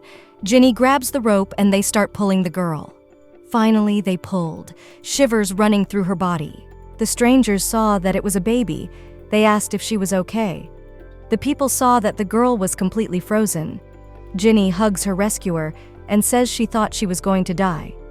The rescuer strokes her head and says that she is safe, and she must have been very scared. A second savior came up. He was holding a snake and asked the young lady if the snake was hers. Ginny said it was her snake and his name was Lai. The stranger said it was no wonder it was her snake, because he suddenly bit Kent and crawled away as if he wanted them to follow him, probably wanted to show that its master was in danger. Ginny asked if they were surprised that the girl had a snake in her pets, to which the man, whose name was Kent, said that they were mercenaries, and it was nothing strange for them to have such a pet. The savior girl said her name is Anelia, and she works with Shabel's men, and asked Ginny what her name was and where her parents were. The girl said her name is Ginny, and she is traveling with the academy right now, to which the strangers asked if she remembered where she last saw them. Ginny said she didn't remember. Then they offered to go with them. Ginny was overjoyed. 2 days had passed since joining the mercenaries of Shabel's squad. There are rumblings all around. Everyone is riding in a carriage. Ginny calls for Anelia. She came in, and the girl asks if there is anything she can do to help. Anelia replies that everything is fine and she just has to take care of herself, and asked her to let her know if she needed anything. Ginny is very pleased. She thinks how she can be as cool as Anelia and how nice it is that Anelia treats her well. Anelia says that she knows that the girl is pretty uncomfortable and they will be coming to Balin soon, so soon she will be able to meet her group again. Ginny replies that she's having quite a bit of fun with them. A creaking sound was emitted. The head of Chabel's mercenaries started at the semblance and called out to the girl and told her to shine a light on him. He said that even children have to work for their bread. Ginny got a little angry. She summoned the spirit of Adore. The spirit glowed and said that if the mistress used him as a flashlight again, he would be upset. To which Ginny said that he said the same thing last time, but he still does it, and if he was done with it, Ginny would let him rest. Ginny told Adore to shine and asked if she had done everything, to which the unknown man told her to go and get everything ready for dinner. The girl said she was lazy, but went to cook. To take it easy, Ginny decided to call the spirit Undine for help. Undine started washing dishes for the meal and pouring water to cook something. At this time, Ginny was sitting and talking to the snake. A big man came up to Ginny and asked the girl for a favor. Ginny flinched. The man asked to borrow the snake. The girl was surprised but gave the snake to him. The man thanked the girl and left with the kite to finish the fight. There was silence all around, and suddenly the snake crawled up to Ginny and started a conversation. He took offense that Ginny was only nice to the water Undine. Ginny tells Barker to shut up and keep his head down. Ginny sleeps and suddenly hears rustling. Someone starts yelling that monsters are coming. It's time to get up. There was darkness all around. Anelia yelled for Ginny to hurry up. She grabbed Ginny's hand and told her to hurry up and leave. Anelia told Ginny to hide while here, and if it got too dangerous, then run over there. Ginny replied, okay. She left and told her not to make a single sound. Ginny lay under the carriage and only shuddered. The girl just lay there and thought how big they were, and wondered if people met monsters so often. The barking spirit said that it wasn't that bad, and it could be much worse. On nights like this, when the moon shines brightly, the monsters are fierce, and tonight, they are just brutal. To which Jenny asked Lai if we could talk about something more positive. Everyone's yelling to hurry up and run. Suddenly, the orc looked at Ginny. The girl had a terrible shiver. She thought she should run, but her legs stopped moving. The orc just looked at her and made horrible noises. Ginny looked at the orc, and suddenly Lai attacked him. He wrapped his entire arm around him. Ginny thought what a good boy he was, and she could escape while he distracted him. The orc quickly threw Lai off, and Ginny didn't even have time to get out from under the carriage. The orc was about to attack Ginny when Anelia suddenly appeared and told Ginny to be careful. The foremost helped Ginny escape while Anelia distracted the orc. Ginny started yelling at Lai to help the humans. Lai indignantly asked if the people who were bothering him earlier were the ones he refused to help. The girl said it was an emergency, and to just let him imagine it was Kent's thug and attack him. Lai's anger level went up. Ginny said he could use as much mana as he wanted, to which Barking wanted to fight. This orc was very big. People were attacking him from all sides and trying to defeat him. Lai tried his best too. Ginny said, "Now we have to run." The most important among this company asked where the girl summoner was. Ginny thought why he needed her. She shuddered and showed herself to his eyes. The commander said she needed to join the battle. Ginny thought he was crazy. She was shocked. He said he was quite sane. Physical attacks were almost ineffective on orcs, and anything had to be done, be it spirits or something. He said the girl should pay them for their food. He started laughing with Ginny and asking if she was scared, and said she would die like that if she just stood there. Ginny had a solid shiver. She said that from now on, they would stop looking down on her and pay her decently. To which the commander just laughed and said that she had said that to someone who was about to become monster fodder in the forest and agreed to pay her well. Ginny thought there was no choice and called for Undine and Adore. Undine and Adore showed up. Adore immediately said that the girl calls on him so often and he was starting to like her. Ginny asked Undine to hit the orc with a water balloon. Everything lit up and the water just splashed the orc in the face. Ginny told her to keep going until he was completely soaked. Undine was only too happy to help Ginny. The orc got angry and everything was flowing off of him. Ginny told Undine to stay away from the orc and said it was Adore's turn. Adore said he was always ready, The girl said to use whatever mana was left and do a shockwave. Everything sparkled and crackled. Ginny hadn't seen if it worked or not yet, but she thought she had used too much mana. It seemed to her that the orc was dead. All the people got behind Ginny and they had a cheer, shouting how awesome it was. Ginny only had fear in her eyes. The biggest man grabbed Ginny and asked how she was, and what that glowing thing was. Ginny said it was her spirit. The man said he didn't know about magic, but her magic was just amazing. Ginny said her spirits did all the work. People yelled that Ginny was still amazing. A snake crawled up and Lai said that Ginny just left him there. The girl apologized to Lai and said she just forgot him and asked if he was okay. Lai had some strange scales. She asked if it was the lightning that caused it. Lai shook and said that's when the mistress uses Ador it happens. Ginny asked what to do. Lai said that even though he looks like a snake, he is still made of metal and he thinks he needs to absorb something. Ginny said that means we need to take this opportunity and make it super strong. We need something that is shock resistant and also beautiful, and asked what about a diamond? The girl thinks they can make it into a real Kimgan snake. They're gonna do some experiments. For now, they're using Undine, but Ginny already wants to start using a door and says they need to summon him and start practicing the water balloon and shockwave bundle. The Shabelle mercenaries have realized that the more they resist, the tougher the trials become. Anelia told Ginny that she thought they would be here soon. They arrived in their carriage, and Anelia told Ginny that it was the capital of Balin, called Balin. Ginny said that compared to Shallan, it's quite small. Anelia said not to underestimate it, and the walls of Balin are very strong. It's made with magic. Ginny was surprised and said that it really means a city of wizards, the two strongest empires that rule the continent. They are Elan and Koiran.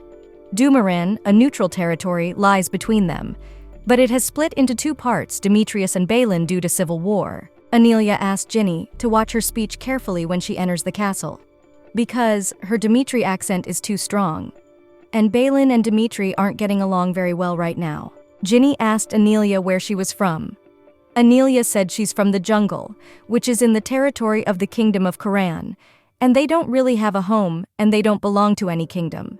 And she asked Ginny if she had heard of the Silver Wolves. Ginny said of course she had heard. They are one of the strongest nomadic tribes in the Quran, known for their silver hair and wielding paired weapons. Ginny's eyes sparkled, and she thought that was the perfect description of Anelia. Anelia marveled at how much Ginny knew and asked if she had read it in a book. Ginny said it was all the academy, making her study hard. They arrived at some castle, and the man said that they hadn't seen the head of Shabelle in a while. Shabelle said that, of course, because previously he had no reason to visit them. He said they probably already knew the rules and asked that they show him their travel authorization, mercenary certificates, and luggage. All 10 crews are headed to the Dalpa Art Museum, Sakura-san's client. The man asked if all 28 mercenaries were listed there. The head said there was one more person and she wasn't from the ranks, this girl. She got lost, but they picked her up on the way. She says she's from the academy. The head asks if she can come through too. The man says if they fill out some of the usual forms, then let her pass, and she'll be their responsibility. And if she makes a mess, they will be the ones who will be fined or put in jail. And he said not to worry because it's just a formal procedure. The head said he had no choice. Ginny just laughed. Anelia said it went easier than expected. Ginny thought to herself, finally, she's in Balina. This is the last stop before Elan. They arrived at the inn. Anelia said it was the inn that mercenaries always stay at. Ginny was overjoyed. Her eyes just lit up. She asked if there was a bed inside. Ginny thought that the inn was small, but it had everything she needed. She really wanted to take a warm shower and drink some milk. She walked closer to the inn and it really stank. The place, Ginny thought, just soaked in tobacco smoke. There was noise and noise all around. She walked up to the inn, and there were a lot of very unpleasant men, they called out to Ginny. Anelia told Ginny not to go far away from her. Ginny agreed. The girl had goosebumps everywhere. Anelia told her to go upstairs and take a warm bath and come back downstairs. Ginny said okay. Some unknown man said that means now Shabelle is picking up more kids and said she was cute. Kent came up and said he was a piece of work and what he said about a 10-year-old girl. Everyone around here wanted a fight. This obnoxious man said you could get married at 12. Kent said he shouldn't even go near her, to which the man said that he was only transporting goods and didn't even know how to fight, and said that he was a bad mercenary. The girl was very scared. She called Lai and asked him never to go further than 5 meters away from her. Ginny walked up the stairs. Finally, the girl took a warm bath. She splashed in the water and it felt so good. The girl still couldn't get used to her golden hair, and she wondered how her current parents were. She lay in the bathtub and thought that her golden hair is like her new mother's, and her blue eyes like her father's. The girl sometimes thinks about her parents from that world. Maybe it's because she really misses them, even though everyone here treated her very well. She sharply frowned and thought it was rather strange to realize that she had 2 families. Balin is a land blessed with mana. It is home to a famous public library comparable in size to the Imperial Library. However, there's a girl who can't get into this treasure trove of knowledge. She asks someone to let her in, but some woman says she can't let her in. Ginny asks why. She says that the public library is open to everyone. The woman says she'll explain it sooner if she really doesn't understand her. August, this month's blacklist. Ginny Crowell, admitted to Balin under the responsibility of Chabel's mercenaries. A student at the Royal Dreek Academy in Demetria. Age 10 years. Jenny is very surprised at how they know her. The woman continues that she caused a commotion in the castle of Inn and was the cause of a fight between the mercenaries. Also provoked an emergency by sending an attack spell towards the barrier guardian, Signati. Langson's business suffered because her white serpent caused chaos. Ginny smiles and asks Barking if he'll be back soon. The woman continues that the incident with the chasing orcs illegally left the town and came back, bringing in 4 orcs behind her, causing many problems and for everyone to be careful. Lai laughs and says there were a few other incidents, but he wasn't mentioned there. The woman continued that all of the above is the reason why it will be difficult for her to access the library. She realizes that it is unpleasant, but she asks Ginny to leave. The girl cries and says that she just wanted to know something and asks if it's really that impossible. Ginny asks how the woman could think she would cause trouble in a place meant for reading. Ginny squeezes pity and cries. The female librarian says she thinks there's no choice. She asks her to stop crying and follow her. Ginny had a very clever idea. Ginny went back to the inn and saw Anelia there. She asked how Ginny was and if she liked the library. Ginny said it was fun and the rumors weren't lying. There really were a lot of books there. The girl saw that everyone was packing. She asked Anelia why everyone was packing.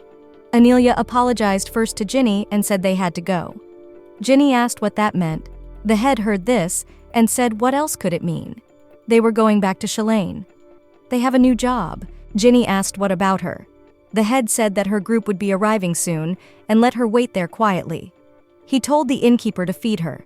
Ginny asks very much not to leave her all alone.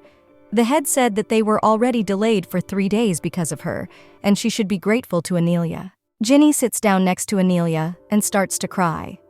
The girl thinks, was she the only one who enjoyed the time she spent with them, and she didn't even have a chance to express her gratitude to them, and it was already time to say goodbye. The girl approached Annalie and asked when they would see each other again. Annalie said that God was on their side, and if it was fate, then they would definitely meet.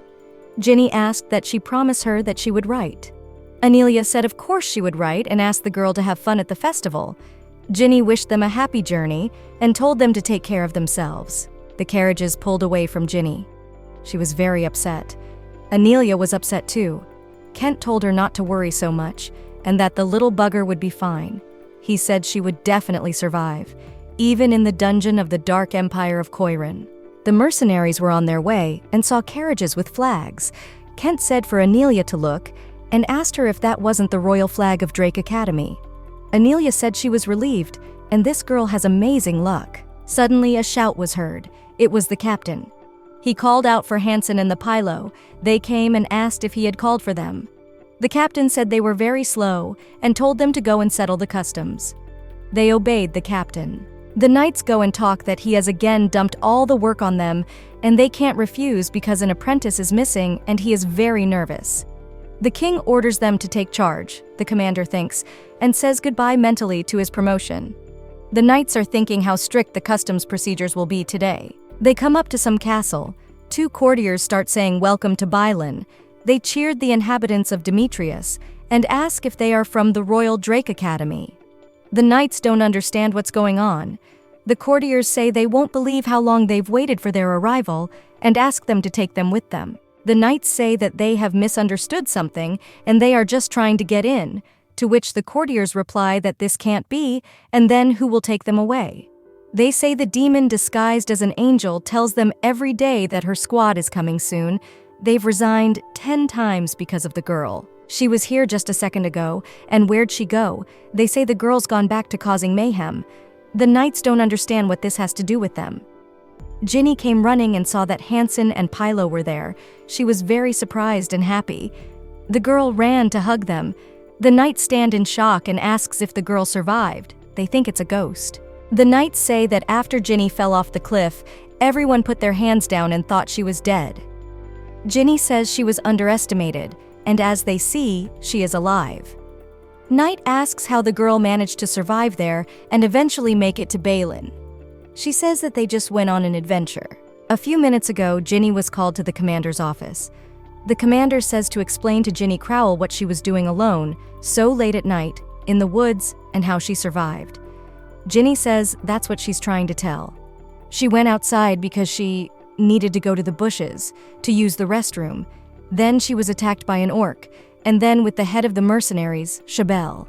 The commander laughed and interjected with the head of the mercenaries and said that the girl had definitely lost her mind, and she didn't even realize how it could have ended. Ginny wondered what she was supposed to do if she was lost in the forest. The girl listened to the moralizing for 2 hours, and she became very angry. Ginny walked into the room where there was a table full of food, her eyes just sparkling. She wondered if it was really okay for her to eat it all. There were just yummy treats all around. Some guy was staring at her intently. He asked his friend, Ginny Crowell, if it was her. The friend said that it was her, and if he was really going to do it. Ginny sees that they are talking about her and thinks she doesn't care about such things. She just wants to eat. Suddenly, this boy calls out to her. Ginny just runs to get her food. He yells at her not to dare ignore him, and he's going to challenge her to a duel. Ginny takes a bite of her bread and turns around. The boy says his name is Leo, and he just arrived in Balin. Ginny says she's not interested. Leo says he slept less than 2 hours this night because he wanted to tell her that.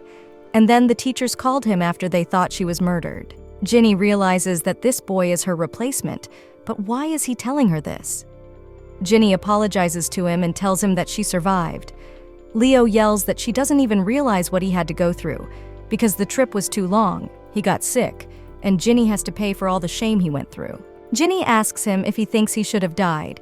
He says no, he doesn't, but he challenges Ginny to a duel anyway, for a spot on the group of representatives.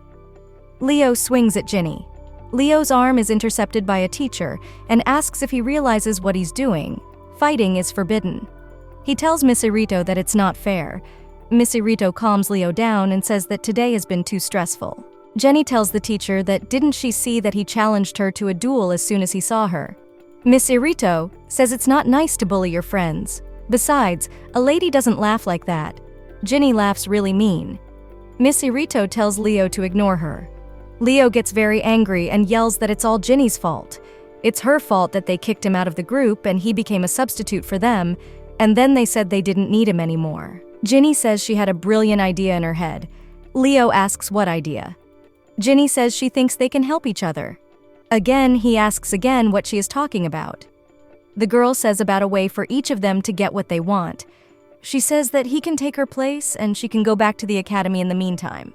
Miss Irito overhears this and tells Ginny just not that. Leo asks if Ginny was just scared and laughs. Leo says of course she was scared, and he hates weak elementalists like her, and ugly ones like that besides. And he realized that summoners are just cowards. The girl thinks she needs to be patient and just get over it. But Leo starts insulting her and says she's a dumb blonde. Ginny gets very angry and calls him out on it. Ginny hits Leo, and she can't even believe he managed to provoke her. Ginny has lost her appetite and decides to take some food with her. A rumble sounded. Ginny sat quietly eating. Leo came over and said that he was demanding a duel. Ginny smiled and asked again if it was him, and said he looked better today than yesterday. Leo says they need to figure it out right now in a fair and just fight, and for her to do something about the snake because it got on Leo's neck. Ginny says that only knights have duels, and Lai is just trying to be friendly. Suddenly, there are people behind them. It was the combat instructor and the captain of the knights. They ask if Ginny is in her right mind for letting her kite attack her friends. Ginny said he didn't hurt anyone and the snake crawled towards her. The instructor said she should know that snakes are very dangerous. The girl said that Lai would never attack without her orders, and the snake only acts like that because Leo was the first to threaten her. She asks the knight instructor, "Doesn't Leo here deserve to be punished because he keeps challenging her to a duel and she doesn't want to?" The knight commander laughed and said that he heard from Leo that she doesn't need a place in the representative group. Ginny was surprised. Lai said not to let the mistress fool her, and he had heard the rotten brat planning something horrible. The girl asked what he meant. Lai said they were planning to make her a scapegoat and get away with it themselves. The captain said that if the two of them fought fair and square for a place in the group, he was willing to personally try them. Ginny refused and said that the jerk was getting on her nerves and she was sick of it. Leo started to provoke her. He laughed and said that he thought it was perfectly normal for wizards to run away at the most critical moment. Ginny got angry and yelled that she was a summoner. Leo said that if she was so displeased, let the girl defeat him to finally find out who was the winner and who was the loser. Ginny thought that normally she wouldn't even think of risking her life for pride and honor, but if he was ignored, and she agreed to fight. She said they would fight until one side dropped or lost their weapon. They decided to have a duel. Ginny said she didn't really like fighting, but she hated losing even more. There was noise and commotion all around. Ginny wonders where so many spectators were gathering from. Leo asks what she is doing. Let her go and get her weapon so they can start the duel. Ginny says she already has. Leo yells that it's just a jug. The girl summoned Undine into the jug. She appeared beautifully and sparkled around Ginny. Leo was shocked. He asked what it was. Ginny told him to look at it carefully. He might not get another opportunity like this again. It's a water spirit. Leo angrily said it was a girl looking down on him and swung at the girl. The commander said it was time for battle. Ginny ordered Undine to perform a water gag. Undine splashed water directly into Leo's mouth and he was shocked. Ginny says it's the opposite of the spell that allows her to breathe underwater, as well as her attack. Everyone around her was not very happy. Ginny thought that obviously the summoner in the battle would use her spirits, and why would she fight with her bare hands? Leo tries to free himself from the water gag. The girl says it's useless, so he should try using at least a sword if he wants to get rid of it. Leo took Ginny's leg. Ginny asked Undine to add water. The boy was shaking all over. Ginny says he's not bad and got it right that he should attack the summoner. Leo replies that he didn't at all and was prompted by the captain of the knights. Ginny gets angry and says that the judge shouldn't be prompting. She asked Undine to do a compression magic. She told Leo that increased the water pressure and it might hurt a little. Leo fell to the floor and couldn't do anything. The captain of the knights walked up to Ginny and said that it was a low blow. The opponent didn't even have a chance to attack. He said he was stopping the match because he would die at this rate. Ginny asked if this isn't a fight between Leo and Ginny. She won't stop until he admits defeat. The girl walked up to Leo and asked him if she won, if he agreed with her. She said to just take off the glove if he was willing to surrender. The captain yelled for her to stop and stop this immediately. Ginny called for Undine and she threw her water gag on the captain. Suddenly, a teacher walks in and asks Ginny what is going on here. Ginny tells Miss Irito that he started it all. The teacher yells that the students are not allowed to fight each other and have them stop immediately. Ginny says let Undine let them go. Everyone says that girl is very obnoxious. The captain walks up to Leo and asks if he's okay and yells for someone to get a doctor. Leo flinches and kneels down. Ginny tells him to know that he only survived because of Miss Irito. Leo is outraged and says he'll show Jeannie Crowell some more and says she's a pathetic coward. Ginny says that she recently came up with a technique that utilizes the water in the human body.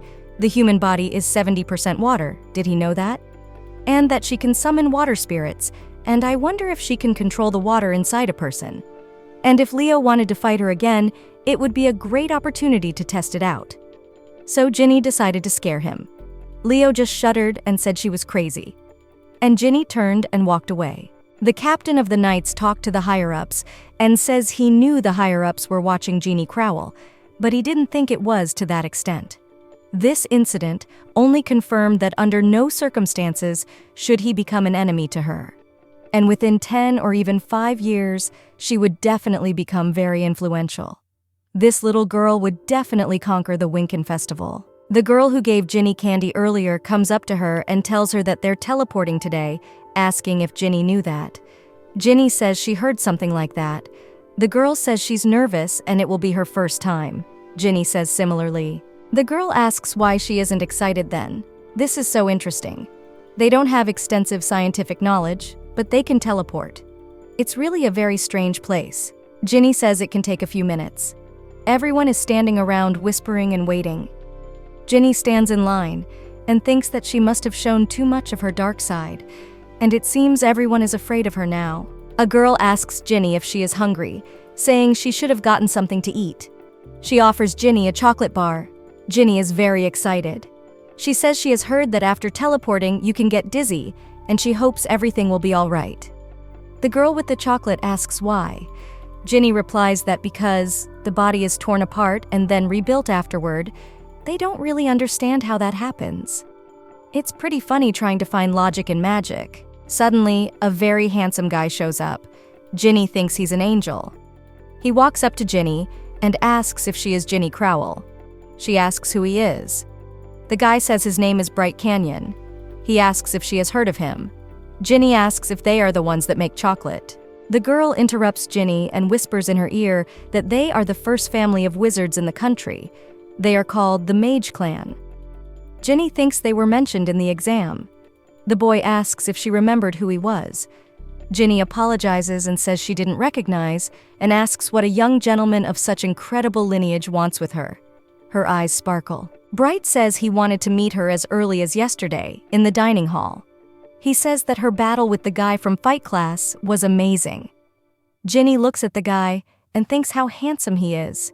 She looks at his eyes and thinks how deep his eye color is. The guy is very shy and still asks if Ginny will go out with him. He says it was love at first sight, and it was the first time he met someone who uses magic so elegantly, and he hasn't been able to stop thinking about Ginny since. Ginny's eyes sparkle. She doesn't know what to say to him. She thinks she's very attractive. Bright says he had goosebumps running up and down his spine the whole time he was looking at her. Ginny asks if he is sure it wasn't from fear and laughs. Canyon says definitely not, and he will take care in her. Ginny says because of his face she would tell him yes, but she thinks she can't and apologizes to him. Canyon is very upset and asks why. Ginny says it's a hassle, and besides they have a big age difference, she turns around and walks away. The guy yells back that he won't bother her, and the age difference is only 6 years. Ginny says that's a lot. Bright says his parents have a 14-year age difference, to which the girl replies that it's a big one anyway, and whatever he says, it's too much. He asks what Ginny doesn't like about him. He'll fix it, and asks to start over with friendship. Ginny really wants to. Well, she can't. Ginny thinks it's pretty nice to have an attractive guy chasing after her, but that doesn't change the fact that she will grow up and date someone or marry someone, though she can't even imagine it. Ginny starts throwing up. She doesn't know what's wrong with her. It feels like her insides are coming out. A teacher comes up and says she's sorry, and she didn't even realize this would happen to Ginny. Turns out Ginny is the rare type of person who gets sick after a move, and it happens very rarely. Snake asks Ginny if her mistress is okay, and she replies that it feels like she's about to die. Ginny feels really bad. The teacher comes over and says it seems she feels really bad, but they need to teleport again tomorrow, and will she be okay? Ginny asks Miss Arito if it's okay for her to just ride in the carriage. She doesn't think she'll survive twice. Miss Arito replies that the festival will be over by the time she gets there. Ginny wants to cry. She thinks she's going to have to teleport again, and it makes her feel really bad. It's like a new nightmare made real. The teacher says they have arrived at the border town of Rumalia. She asks them to check to make sure all their belongings are there. Miss Irito says they will stay there for the day and then head to Elan's capital tomorrow. Ginny is still feeling very sick, and she thinks she needs to teleport 3 more times. Lai tells her to pull herself together. Ginny is lying on the bed. Lai disturbs her and says it's not bedtime, and he smells someone. Ginny says what is he doing, and why is he so boldly pulling his mistress away from her rest? Lai says he smelled the spirit stone she couldn't get last time. He's in this town.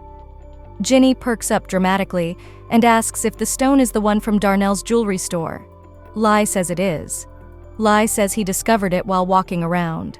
There is a Darnell's jewelry store in Rumelia. He asks to go soon because he has pinpointed the exact location. Ginny abruptly gets out of bed and says they are already running after him for the spirit stone. Jenny says that they definitely need to go outside. The captain, who wants to be Ginny's friend, says it's a great idea to go outside when the weather is so awesome, and smiles, and says she can certainly go. The girl asks to get Sir Hansen and Sir Pilo. The captain says what about the other knights? Maybe someone more skillful and above status would be a good fit. Ginny says no, and she wants Hansen and Pilo. They are good and much easier to get out of trouble with. The port city of Rumelia stretches out around them. Lai tells Ginny to turn right. Ginny thinks Lai is an excellent navigator. The girl heads that way when Lai tells her to. The knights running after her. They find Darnell's jewelry store. It was very noisy and lots of people around. Ginny says everything there looks richer than the other places. Lai says he smells something really, really good. Ginny says that to Lai, a jewelry store is like a fish store to a cat. The girl walked into this jewelry store. Everything around was very shiny and sparkling. She was just delighted. Some people appeared in front of her. A man says she can't just take it and walk in and looks at the girl. Some woman tells the girl that this is not a place to come in so quietly. Suddenly, the knights come in and say that this miss can't walk alone. The salesmen see that the girl is from a noble family and say that they are always open for her and welcome to Darnell's jewelry. They start smiling very much and ask if she is looking for something specific. If still undecided, then ask her to look at the merchandise around. Ginny asks Lai where the spirit stone is. He says to give it a second and starts sniffing. Lai found that display case and says it's there. The girl walks over to the display case and sees her stone. Once she looks at it, her mind goes blank and she feels like she's possessed. Ginny is approached and asked if she likes anything. She says the blue stone. The man takes that stone. Ginny snatches it out of his hands and says, "Give it back." She looks at that stone and her eyes glow. Ginny feels cold, but not with her hands. It must be the spirit of ice. The salesman says that Ginny has a trained eye, and although this stone is not very hard, this size makes it very useful, and if Ginny buys now, he will give a big discount. Ginny wants to ask what kind of stone it is. The man himself replies that it looks like aquamarine. The girl asks if aquamarine isn't darker, and he also mentioned that it's brittle. She's sure he knows that stones of this variety are very hard. The male vendor gets nervous and starts yelling that it's aquamarine. Ginny asks how much money she owes for the stone. The man replies that with the discount it will be 5 gold and 30 silver. The knights stand in shock. Ginny and the seller begin to haggle. The girl wants them to drop the price even less. She excuses herself to go to the restroom for a second. The man says only as she returns the stone. Ginny goes to the restroom and calls Lai. Lai comes in.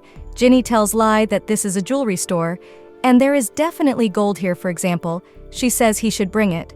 Lai asks what he should do with it. Ginny says to just bring it in instead of absorbing it, and they'll shape it into coins. She thinks that's a brilliant plan. The girl tells Lai that they took it from the boy without leaving the boy a dime, and she paid okay for it. If you're not picky at all, that stone is already hers. Lai and Ginny have an argument. Lai did what Ginny asked. She brings the gold to the seller and asks if it will be enough. The seller's eyes glisten and light up. He says sure, but if she pays in gold, there will be a small commission. Ginny says whatever. They thank her for her purchase and smile very much. Ginny is satisfied. She walks up to the knights, and they don't understand where Ginny got how much money from. Ginny comes into the room. She shuts the curtains and wants to make a contract. She thinks this is her 4th contract and says she should start being scared already. She looks at the stone. There is silence all around. Nothing is happening, and Ginny asks the serpent if he is sure that just infusing mana is enough. He says it's always been that way, and it's amazing that nothing happens. Ginny asks if perhaps a spell is needed. Lai replies that no, nothing like that was needed. Lai tells Ginny to try pouring in more mana. Ginny is afraid everything will freeze. Wild spirits, unlike elementals, can easily get out of control. They don't obey at all and do what they want. They may not want a contract at all. Lai says that Ador and he are special in that way as well. Ginny says she thinks the only normal spirit is an Undine. Lai resents that it's unfair to compare him to someone of a lower level, and she's only nice because she's weak. Ginny asks Lai to shut up, and something starts to happen. Ginny says a little more. The stone starts to glow. There is a lot of light in her eyes, so bright it hurts her eyes. The color is so hostile, and so much so that it gives her goosebumps. Jenny flinches. Lai tells Ginny to watch out. There is a lot of banging going on around. Lai says he has an abnormal aura. Ginny is shocked. She stands and doesn't know what to do. The spirit asks who it was that woke him up. Everything around him was cracking and banging very loudly. Ginny thinks that this is something new, and he is definitely not the equal of the others. She wants to get it. The girl says she's Ginny Crowell, the one who summoned him. The spirit asks if she's human. The girl replies that she is and she will be his mistress, and asks to make a contract with the ice spirit. Ginny thinks that if she has Ador, Undine, and him, she will become so powerful that no one will ever dare to stop her. The ice spirit refused to make a contract with her. The girl was very surprised. He said that he would not recognize her as his mistress. This was a very unexpected refusal for her, because this had never happened before. The spirit said that the man was weak and wretched. Ginny says she spent a lot of mana. Before this, she usually had a lot more energy going. The spirit says she is pathetic and disappears. Ginny asks the spirit to stop, but it's already gone. Lai says it's best mistress to forget about this brat. Ginny is shocked that she was rejected. She says it can't be. Lai says Ginny already has 3 contracts, and to the ice spirit she seems overwhelmed. Ginny is shocked that he said she's cheesy. Lai said she just can't increase the number of spirits, and honestly, it's weird already that she managed to get a contract with Ador. Ginny is very excited that he called her pathetic too. Ginny's eyes are full of shivers and she starts crying. She says that she just has to wait, and she will make a contract with him and make him run after her like a dog, and he'll pay for rejecting her. Her legs are shaking. The girl who had the candy comes in and asks how Ginny is doing. She says she looks even worse than yesterday. The girl yells to Miss Irito that it looks like she's going to die soon. Miss Irito says she shouldn't say that, and flinches. Ginny's eyes are all blurry. Even though she took motion sickness medicine, they didn't help at all. Miss Irito says she always has such a hard time moving, and asks Miss Ginny to carry her. Ginny thanked Miss Irito. She should rest right now. A beautiful castle stretches around. Ginny walks into it, and already she is starting to rest. Ginny lies in a beautiful bathtub, and thinks the closer they get to the capital, the better the accommodations. As expected, after traveling, there is nothing like a bathtub. The girl asked Undine to add more water. Undine added water. They started to relax. Ginny says she feels it's okay to move on with her life and plunges into the water. Lai asks Ginny if she saw how many people were outside. Ginny says that after all, it is a festival in the capital of the empire right now. But everyone is very happy, and Lai suggests that Ginny take a walk. Ginny says that she almost died at the hands of a bee swarm. She almost got eaten by orcs. It wouldn't have happened if they were just sitting in the academy. Lai said that the girl is clearly unlucky, and if there was a spirit of accidents, he would have definitely contracted Ginny. Ginny got a little freaked out by Lai's words, and thought that he wasn't watching his speech at all. And he's not afraid of anything but toilets and Miss Irito. Lai climbed into Ginny's bathtub, and she immediately threw him out of the tub and thought she shouldn't have let him eat the diamonds. Ginny's gotten very testy. The girl thinks her self-esteem was hurt because the spirit didn't want to make a contract with her, but she didn't want to admit this fact, and prefers to be angry with everyone around her. Ginny held her breath and ducked under the water. Lai said that it wasn't worth killing yourself so much, and things would eventually go back to normal. He said that when Ginny was an adult, and if he put a little more effort into it, he would still beg her. After the rejection, Ginny has so many different thoughts in her head. Ginny asks Lai what reason the spirits might have for refusing the breaker. Lai says that here you have to either accept the owner with all their flaws, or just stay waiting. But if there are well too many of them, they might just disappear. Ginny says it wasn't Lai and Ador who didn't protest. Lai says they followed their fate and instincts. If the man, the same host, and exclaimed that it was a frightening feeling. Lai dramatically panicked and crawled away. Ginny stopped him because they hadn't spoken yet, but he had already crawled away. Someone called out to Ginny. She told Undine to get the water out quickly. It was Iruza. She asked what was wrong. Ginny's look was one of surprise. Iruza was the girl with chocolate, and Brighton. They said hello to Ginny, and Brighton offered to go to the night market with them. Ginny was surprised, and said he had a bloody nose. He said he was nervous. Brighton always bleeds when he's nervous. It's the first time he's ever called someone out. They called Jeannie to come with them.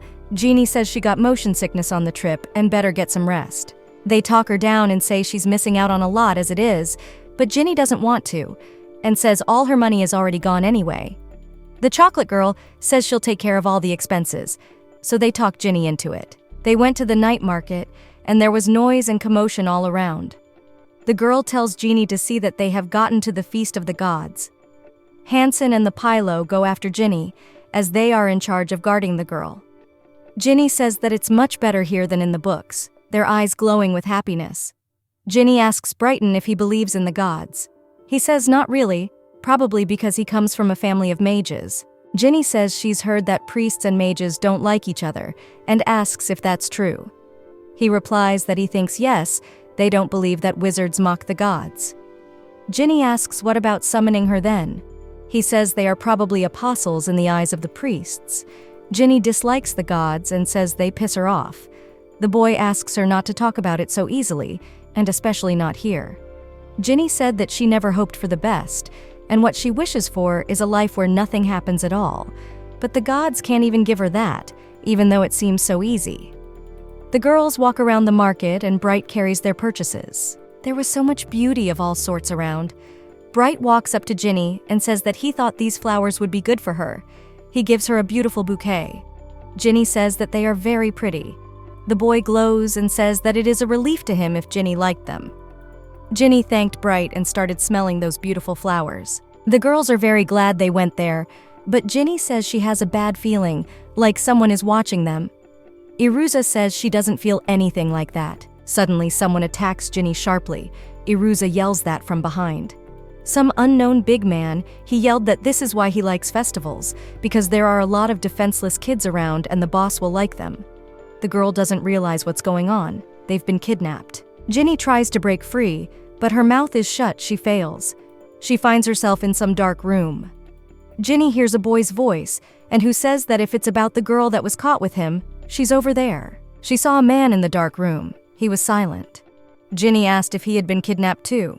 He didn't want to talk about it and continued to be silent. Ginny felt her hands on someone. She realized it was Irus. She asked how Irus was, but she remained silent. She says to calm down. Even though the situation is not good, after all, there is a way out of any situation and she can handle it. Although if you think about it, this is the first time Ginny has gotten in trouble. The girl starts to flinch and tries to break free. She asks the guy that is tied up if she knows what time it is, or rather the time when he was kidnapped. The guy says he doesn't know what time it is. He knows it's in the morning. He was caught trying to run away from home. At first, he thought his father sent them, but when he came to, he ended up here. Ginny figured he'd been here half a day for sure. She looked through the slit and nothing could be seen. Ginny called out to the guy who was tied up and stood on top of him and looked out the window. All she could see was the sky. The girl thought they were in some kind of tower. The girl called out to Undine. She started asking where they were. Ginny told her to calm down. The boy was shocked. He had never seen spirits before. He looked at Undine mesmerized. Ginny told the guy that she was priceless. Ginny told Undine to become as transparent as possible. She told her to fly out the window and see where they are and how many malcontents are around. Her mana levels are dropping. Lai is sorely missed at times like this. A while later, the Undine flew to the landlady's house. She said there were several rooms like theirs, and there were several people sitting in each of them. Ginny realized they were in the children's room and asked what floor they were on. Undine replied that it was on the 8th floor. There are more angry people below, with guns in their hands. Jenny says she doesn't think escape will come easy. That guy asks Jenny what they will even be able to do. Jenny asks him if he has any magic. He says he's had some training in the sword arts. Ginny says there are no swords here. All the hope is for Undine to become transparent, and when she's outside, to become visible. and the nation of knights who are looking for them. Jenny's asked me to bring them here somehow. If you can't entice them, just yell at them with all your might." Undine said she understood. Jenny added that if she finds a barker, let her bring him there. Jenny said she's still a child, so she doesn't have much mana. She'll have to save it. If the kid plans to run away too, let him stay out of the way. He said he didn't care. Jenny was surprised and asked him if he wanted to be a slave. The guy said no one is waiting for him, no one even knows he's missing. He cried. Suddenly, Iruza said she felt sorry for Jenny, thinking when she woke up. She says to calm down. The girls wonder where Undine is. The guy says his name is Ephris, Aaron de von Ephris, but his mom called him Ash. His father's last name was Aaron de Cain, and his first name was Megaloprophis Cher. Ginny thought that Aaron de this, the last name of the current ruling dynasty, and those with the prefix von are the direct heirs. The girls think this guy is royalty, because it's the name of their emperor. The girls are shocked. The boy says it's true. It seems Undine has finally managed to request help. All they have to do is wait. Iruza asks Jenny where they are. Jenny says they have been kidnapped. Iruza says this is her first time. Her brothers have been kidnapped before. She asks Jenny if they were kidnapped for ransom. Jenny says she thinks not. Everyone sits in ignorance. There are perverts in this world who like kids. They're all frozen. Ginny asks if they realize how serious they are. Ginny asks them to untie her. She thinks this obedient boy can't be a prince. He thanks Ginny and says that if they get out, it's because of her. His mom always told him to be grateful for help. She was a good person. Ginny says if they manage to escape, let him come home. The boy shuddered and said he would. His mom would want him to live with his dad in satiety and prosperity, to get an education, to live in a proper home, and to not suffer alone. Ginny says that's what all parents want, for their children to be the happiest and have the best life. Ginny says that unfortunately, time can't turn back. But she's heard that the boy has many brothers. She advises to study what the most favorite of them does and become better than him. Then his father will notice him. He says that if he comes back, he'll have a claim because he ran away and was kidnapped. The girls think what a coward he is. Ginny asks the boy if someone hits him, who will be to blame. The guy asks if it was the one who hit him. And if he was kidnapped, who? He says the one who kidnapped him. Ginny says right, and it's always the villain's fault, simple as that. The guy says he ran away from home on his own, so it's his fault. Some man opened the door and told the little girls to get out. The girls were really scared. It was dark and they couldn't see the emperor's boyfriend. Ginny only remembered that he had black hair, golden eyes, and that's all she remembered. Just then, a man opened the door and asked why they were standing there and they better hurry up. Ginny begged Undine to come faster. The boy emperor blurted out that he didn't want to come out. The man smirked and told someone to get them out. The boy started yelling for him not to touch them and told the girls that he would protect them. Ginny asked why he was making them angry. The man said that the young master figured that if he yapped back and they would say yes and obey. And everyone started laughing. The man said for them to leave the boy and grab the girls. He said these new ones, just in time for the VIP client to arrive. If they were lucky, they could sell them both. He said to be obedient or he'd knock them out again. The girls started screaming to be let go. The boy got into a fight and hit the man, to which he laughed and said it wasn't even a punch. They started yelling for them to stop. The boy bit the man and he was bleeding. The man told him to let him go. The man became very angry. Ginny tells the boy to stop. A fight starts. Ginny thinks about summoning a door, but then remembers that she can't waste mana and needs to save it before Undine brings help. She has no margin for error. She can't have her and her friend being sold to some pervert. She has to think carefully. She doesn't know what she'll do if Undine doesn't come. It's too risky. The girls think they can't fight back. The man has become very angry. Iruza asks them not to hit their friends. They got into a real fight. Some other man came in and said to be careful with faces because it's a commodity. The evil man said he knew. Ginny decided to summon a door. Suddenly, Lai shows up. Ador asks if his mistress summoned him. Ginny tells him to leave. Ginny tells Lai to tear them apart. A real mess begins. There is a lot of blood and torn skin. Suddenly, a man walks in and asks what's going on. Lai is covered in blood. The man asks if the girl is controlling the thing. Lai pounces on the man and starts choking him. The man starts screaming for him to let him go. Jeannie says Lai's good. The man asks to be spared. Jenny thinks that sooner or later she would have to take someone's life. It's their world, and whether it's a woman or a child, kill or be killed. And if she wants to stay alive, she's going to have to get violent. Ginny says kill him. Ginny says she hopes that people like him won't be reborn as humans anymore. So Lai starts breaking his neck. Some woman shows up, takes Iruza hostage, and says to remove the snake and she'll let her go. She says if the snake hurts the man, she'll slit her friend's throat right away. Ginny thinks she used too much mana, whether she'll even be able to hold out until the knights arrive. The woman asks if Ginny still needs a girlfriend. Ginny says the same question for her. Does she want to see her subordinate's neck break? The woman looks and says she has seen many snakes from spellcasters, but never one like hers. Ginny says she is special. The woman tells her to let it go, and they'll let them go. She offers to let the hostages go at the same time.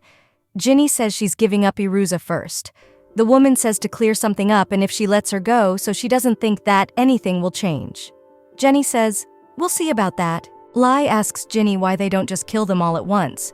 Ginny says they can't let Iruza get killed. The connection with Undine is getting stronger and stronger, and it seems the knights are already inside the building. It won't be long now. The woman told the little girl to decide quickly. Either they let them go or they stay here because of her stubbornness. Some man called out to the woman, but she told him not to distract her. He whispered something in her ear. He said he was headed for the knights. The woman said to get off their feet. Ginny wondered where they had been for so long. The woman said to decide quickly or she would slaughter everyone. Suddenly Undine appeared. She said the knights are downstairs in front of the door. The woman saw Undine and said they were wondering how the knights found them. Ginny told Lai to kill her subordinate. The woman let Iruza go and said she did as Ginny wanted, so she asks to let the man go. Ginny thinks that since she surrendered, the knights must be close by. Except they must have another secret passage, and whether the knights can catch all the bandits, we have to wait a little longer, just a little longer. Ginny was bleeding. Undine was very frightened. The woman wanted to kill Ginny, but the boy rushed forward to save her. The sword hit his hand. He is in a lot of pain. Jenny asks him not to pull out his sword and says that the knights will come soon. They are almost here. Ginny asks for Lai to catch up with the bandits. Ginny falls into an incomprehensible state. She wakes up on some bed and wonders where she is. Lai crawls over and says that because of serious internal injuries, she was very sick.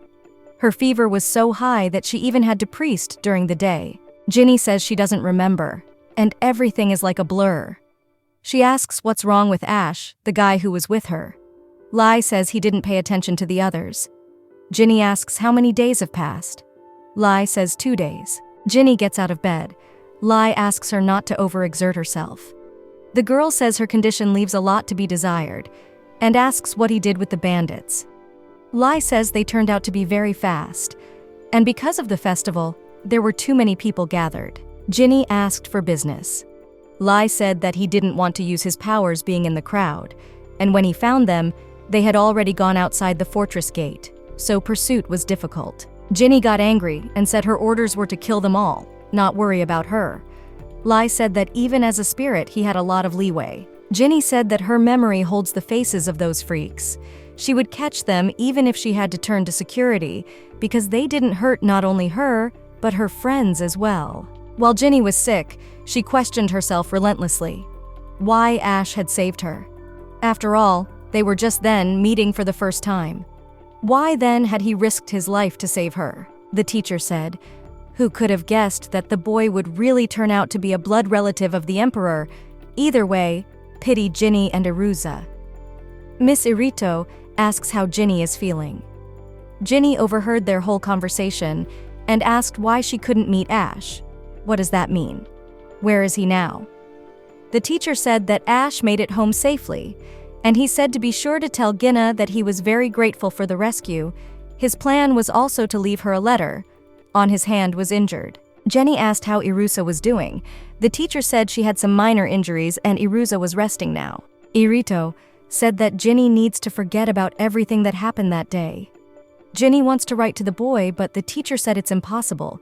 The Ash imperial family said they don't want to touch the story anymore, and her letter just won't be passed on, and it's forbidden to meet him either. Ginny was very angry and surprised. The girl thinks that although he is not a complete fool, although he is so shallow, but she did not have time to say the most important thing. She did not have time to thank him. Ginny thinks how Ash could have saved her and remain only a weight on her heart. Miss Irita said that Ginny has serious internal injuries, so she needs to rest properly, at least 2 more weeks, and luckily there is Leo who will be able to compete in her place. Jenny said she will go to the tournament. She's going and she's going to win. She really wants to meet Ash, the Emperor's son, His Highness Ephraim Aaron Defon. At the Winkin Festival held in Elan, the magical tournament attracts the most attention. The more ruthless and provocative it was, the more excited people came.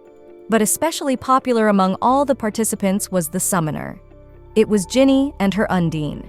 Lady Ginny Crowell won the tournament. Quifon Kobe, a tournament where young geniuses from a wide variety of families take part. It is the only tournament where the pride of the countries is at stake, and it is important that the Emperor himself watches the action. It is also the only competition in which His Majesty personally gives the award. For centuries, in the hands of the winners of Quifon Kobe, concentrated huge power, because of which the victory in it raised the prestige of the country as much as winning a war, a noble tournament with a rich history. Lady Crowell has reached the final. She's asked how she feels, assumes her goal is to win. Ginny thinks it's a big annoyance. Ginny says she doesn't talk to strangers. But the stranger decided to ask one question. He said that Ginny's opponent in the long-awaited finals, known as a rising star, Vienshid Academy, Rashiamu Pedri. He asked if it was sure she could beat him quickly. Ginny thought he had a very unusual name and asked who he was. The stranger was very surprised after all. This is His Excellency's second son, the second master of the Pedri family, and the strongest contender to win this year. Ginny says that of course she knows who Duke Pedri is.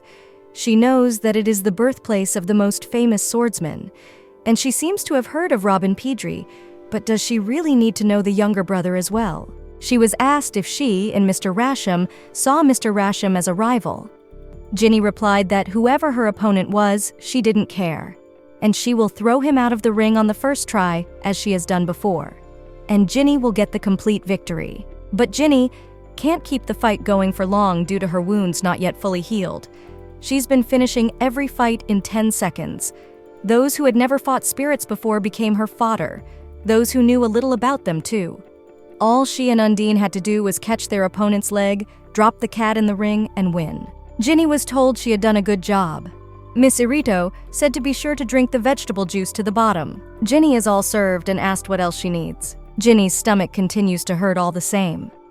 Lai says it's because a patient who was supposed to be resting went to the competition, and that Ginny is using her mana despite all her injuries, and no one would do such a stupid thing. They entered the arena, and Ginny saw the Empress. This woman is probably the first Empress, but she had another lady with her who intended to be promoted to the same status.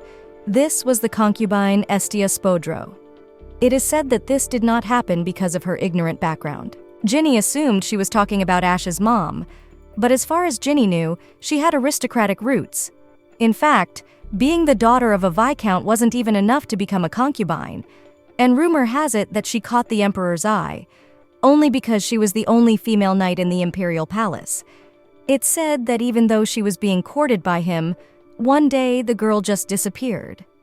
Everyone thought that someone had poisoned her, but it was not confirmed. Since then, 13 years have passed, and last year Estia returned alive and well, and with a 12-year-old boy. It was the second prince, Ephraim Aaron Devon, a boy with bright golden eyes, and how much he had to endure before he could be called that. Though the emperor has many sons, only 2 of them, born to the empress, were officially recognized and given the title of prince, but that ceased to be the case after her return. The empress's absolute power, which had previously been unquestioned, could collapse overnight because of a small child. Estia died shortly after His Majesty granted Prince Ephraim the title of prince. She most likely returned to the palace because she had a premonition of her demise. She's just an incredible mother. In Ginny's mind, there were all sorts of thoughts. Why she wants to meet Ash, and what started her determination.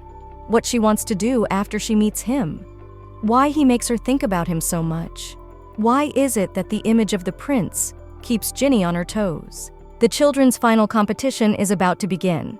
First, the contestants must greet each other. The first contestant says his name is Rashianu Pedri and said that they should have a decent fight, and called Ginny a cowardly lady from a small country. The girl said her name was Ginny Crowell and called him little boy. The boy took umbrage and told her to speak more respectfully because he was taller than her and also the son of a duke. Ginny asked, where had that ever happened, since they were both from the academy? And the rule of any academy is not to think about the status, because in the face of learning, everyone is equal. And Ginny laughed at him. They start the battle, asked to get ready.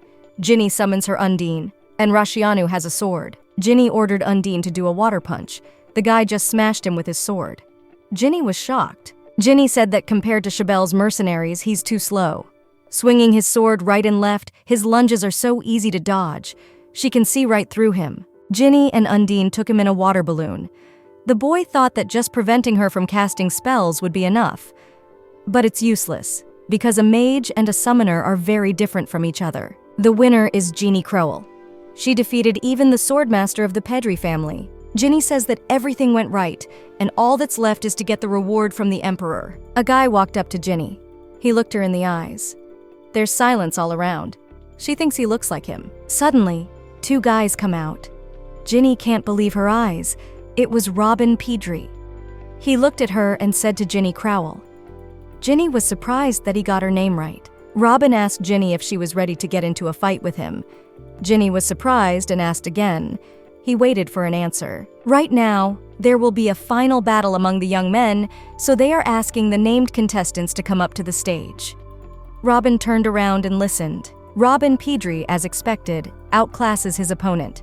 Everyone knows that he is a genius, and at 14 he mastered sword techniques that are usually learned at 20. Such a person deserves the title of Genius Warrior of the Continent. Ginny sits and ponders. The girls ask her what happened. She says that just now this idiot offered to fight him. The girls say that's pretty cool. Robin doesn't talk to just anyone. He only talks to those he deems strong. An invitation to duel, proof that she is worthy of the title. Ginny Crowell, winner of the children's competition, stepped forward. Ginny finally waited for it. Ginny said she welcomes the son of the continent, Megaloprophus Arendicana. Meeting him is the greatest honor she has ever been given.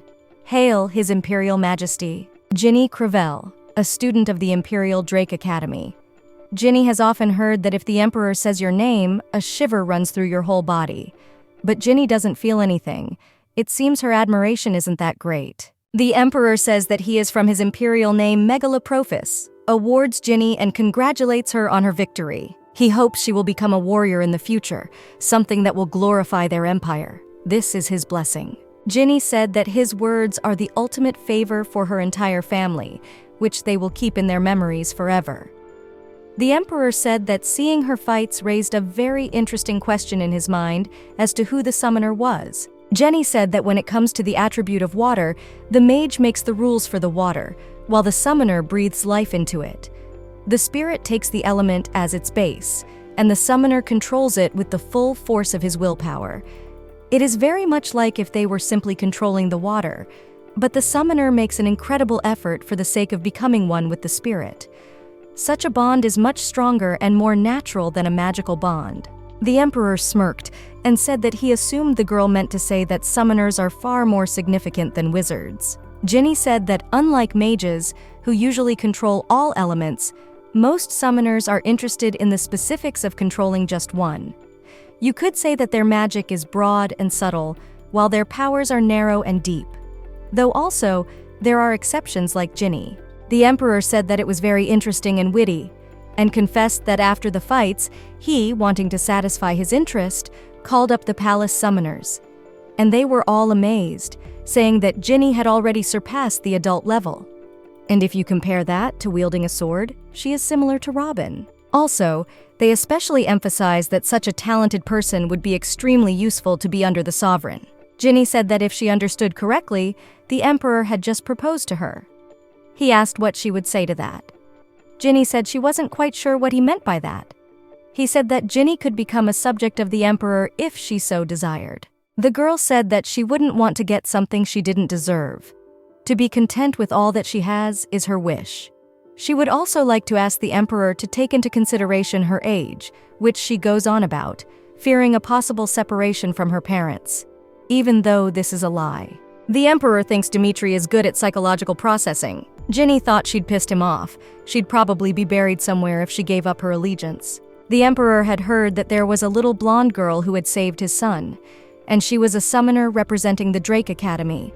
He would have been willing to honor any request she made, but the girl had refused the best. He wondered what, in that case, the victorious girl would want from him. Ginny finally waited for that question. She said she wanted to meet his second son, Ephraim Aaron Defon. The emperor said he forbids it, because the second prince is in the Palace of Silence. It's a place where guilty members of the imperial family contemplate their mistakes. While he is there, he is not allowed to see anyone, must give up all his wealth, and must learn restraint and patience. The emperor asks Ginny what the reason is that she wants to meet the second prince, to the point of even making it a wish. Ginny says that they have had time to become friends, and her wish as a friend is to say goodbye to him before leaving Elan. Ginny says she went there and won, just so she could meet Ash, and asks the emperor to think again. The emperor again says no. Robin Pedri found himself in front of the emperor. He said he had a good idea. After all, he too could voice his request as a winner. He would like to fight Ginny Crowell. Ginny was shocked at what this kid said. The emperor's eyes lit up, surprised. Robin said that he realizes that it is a difficult request. She might not agree. So, if His Majesty will graciously allow him to do it, a condition of their battle will be that he gives the girl his part of the wish. Ginny thinks she sees right through him. He just wants to fight her. The emperor says a battle between two winners is a great idea, and if Duke Pedri's son's wish is added to that, he just can't say no. Ginny interrupts and says that she is only 9 years old and wanted to make it clear that compared to Duke Pedri's 16-year-old son, she still lacks a lot. The emperor says that if she wins, he will listen to her request.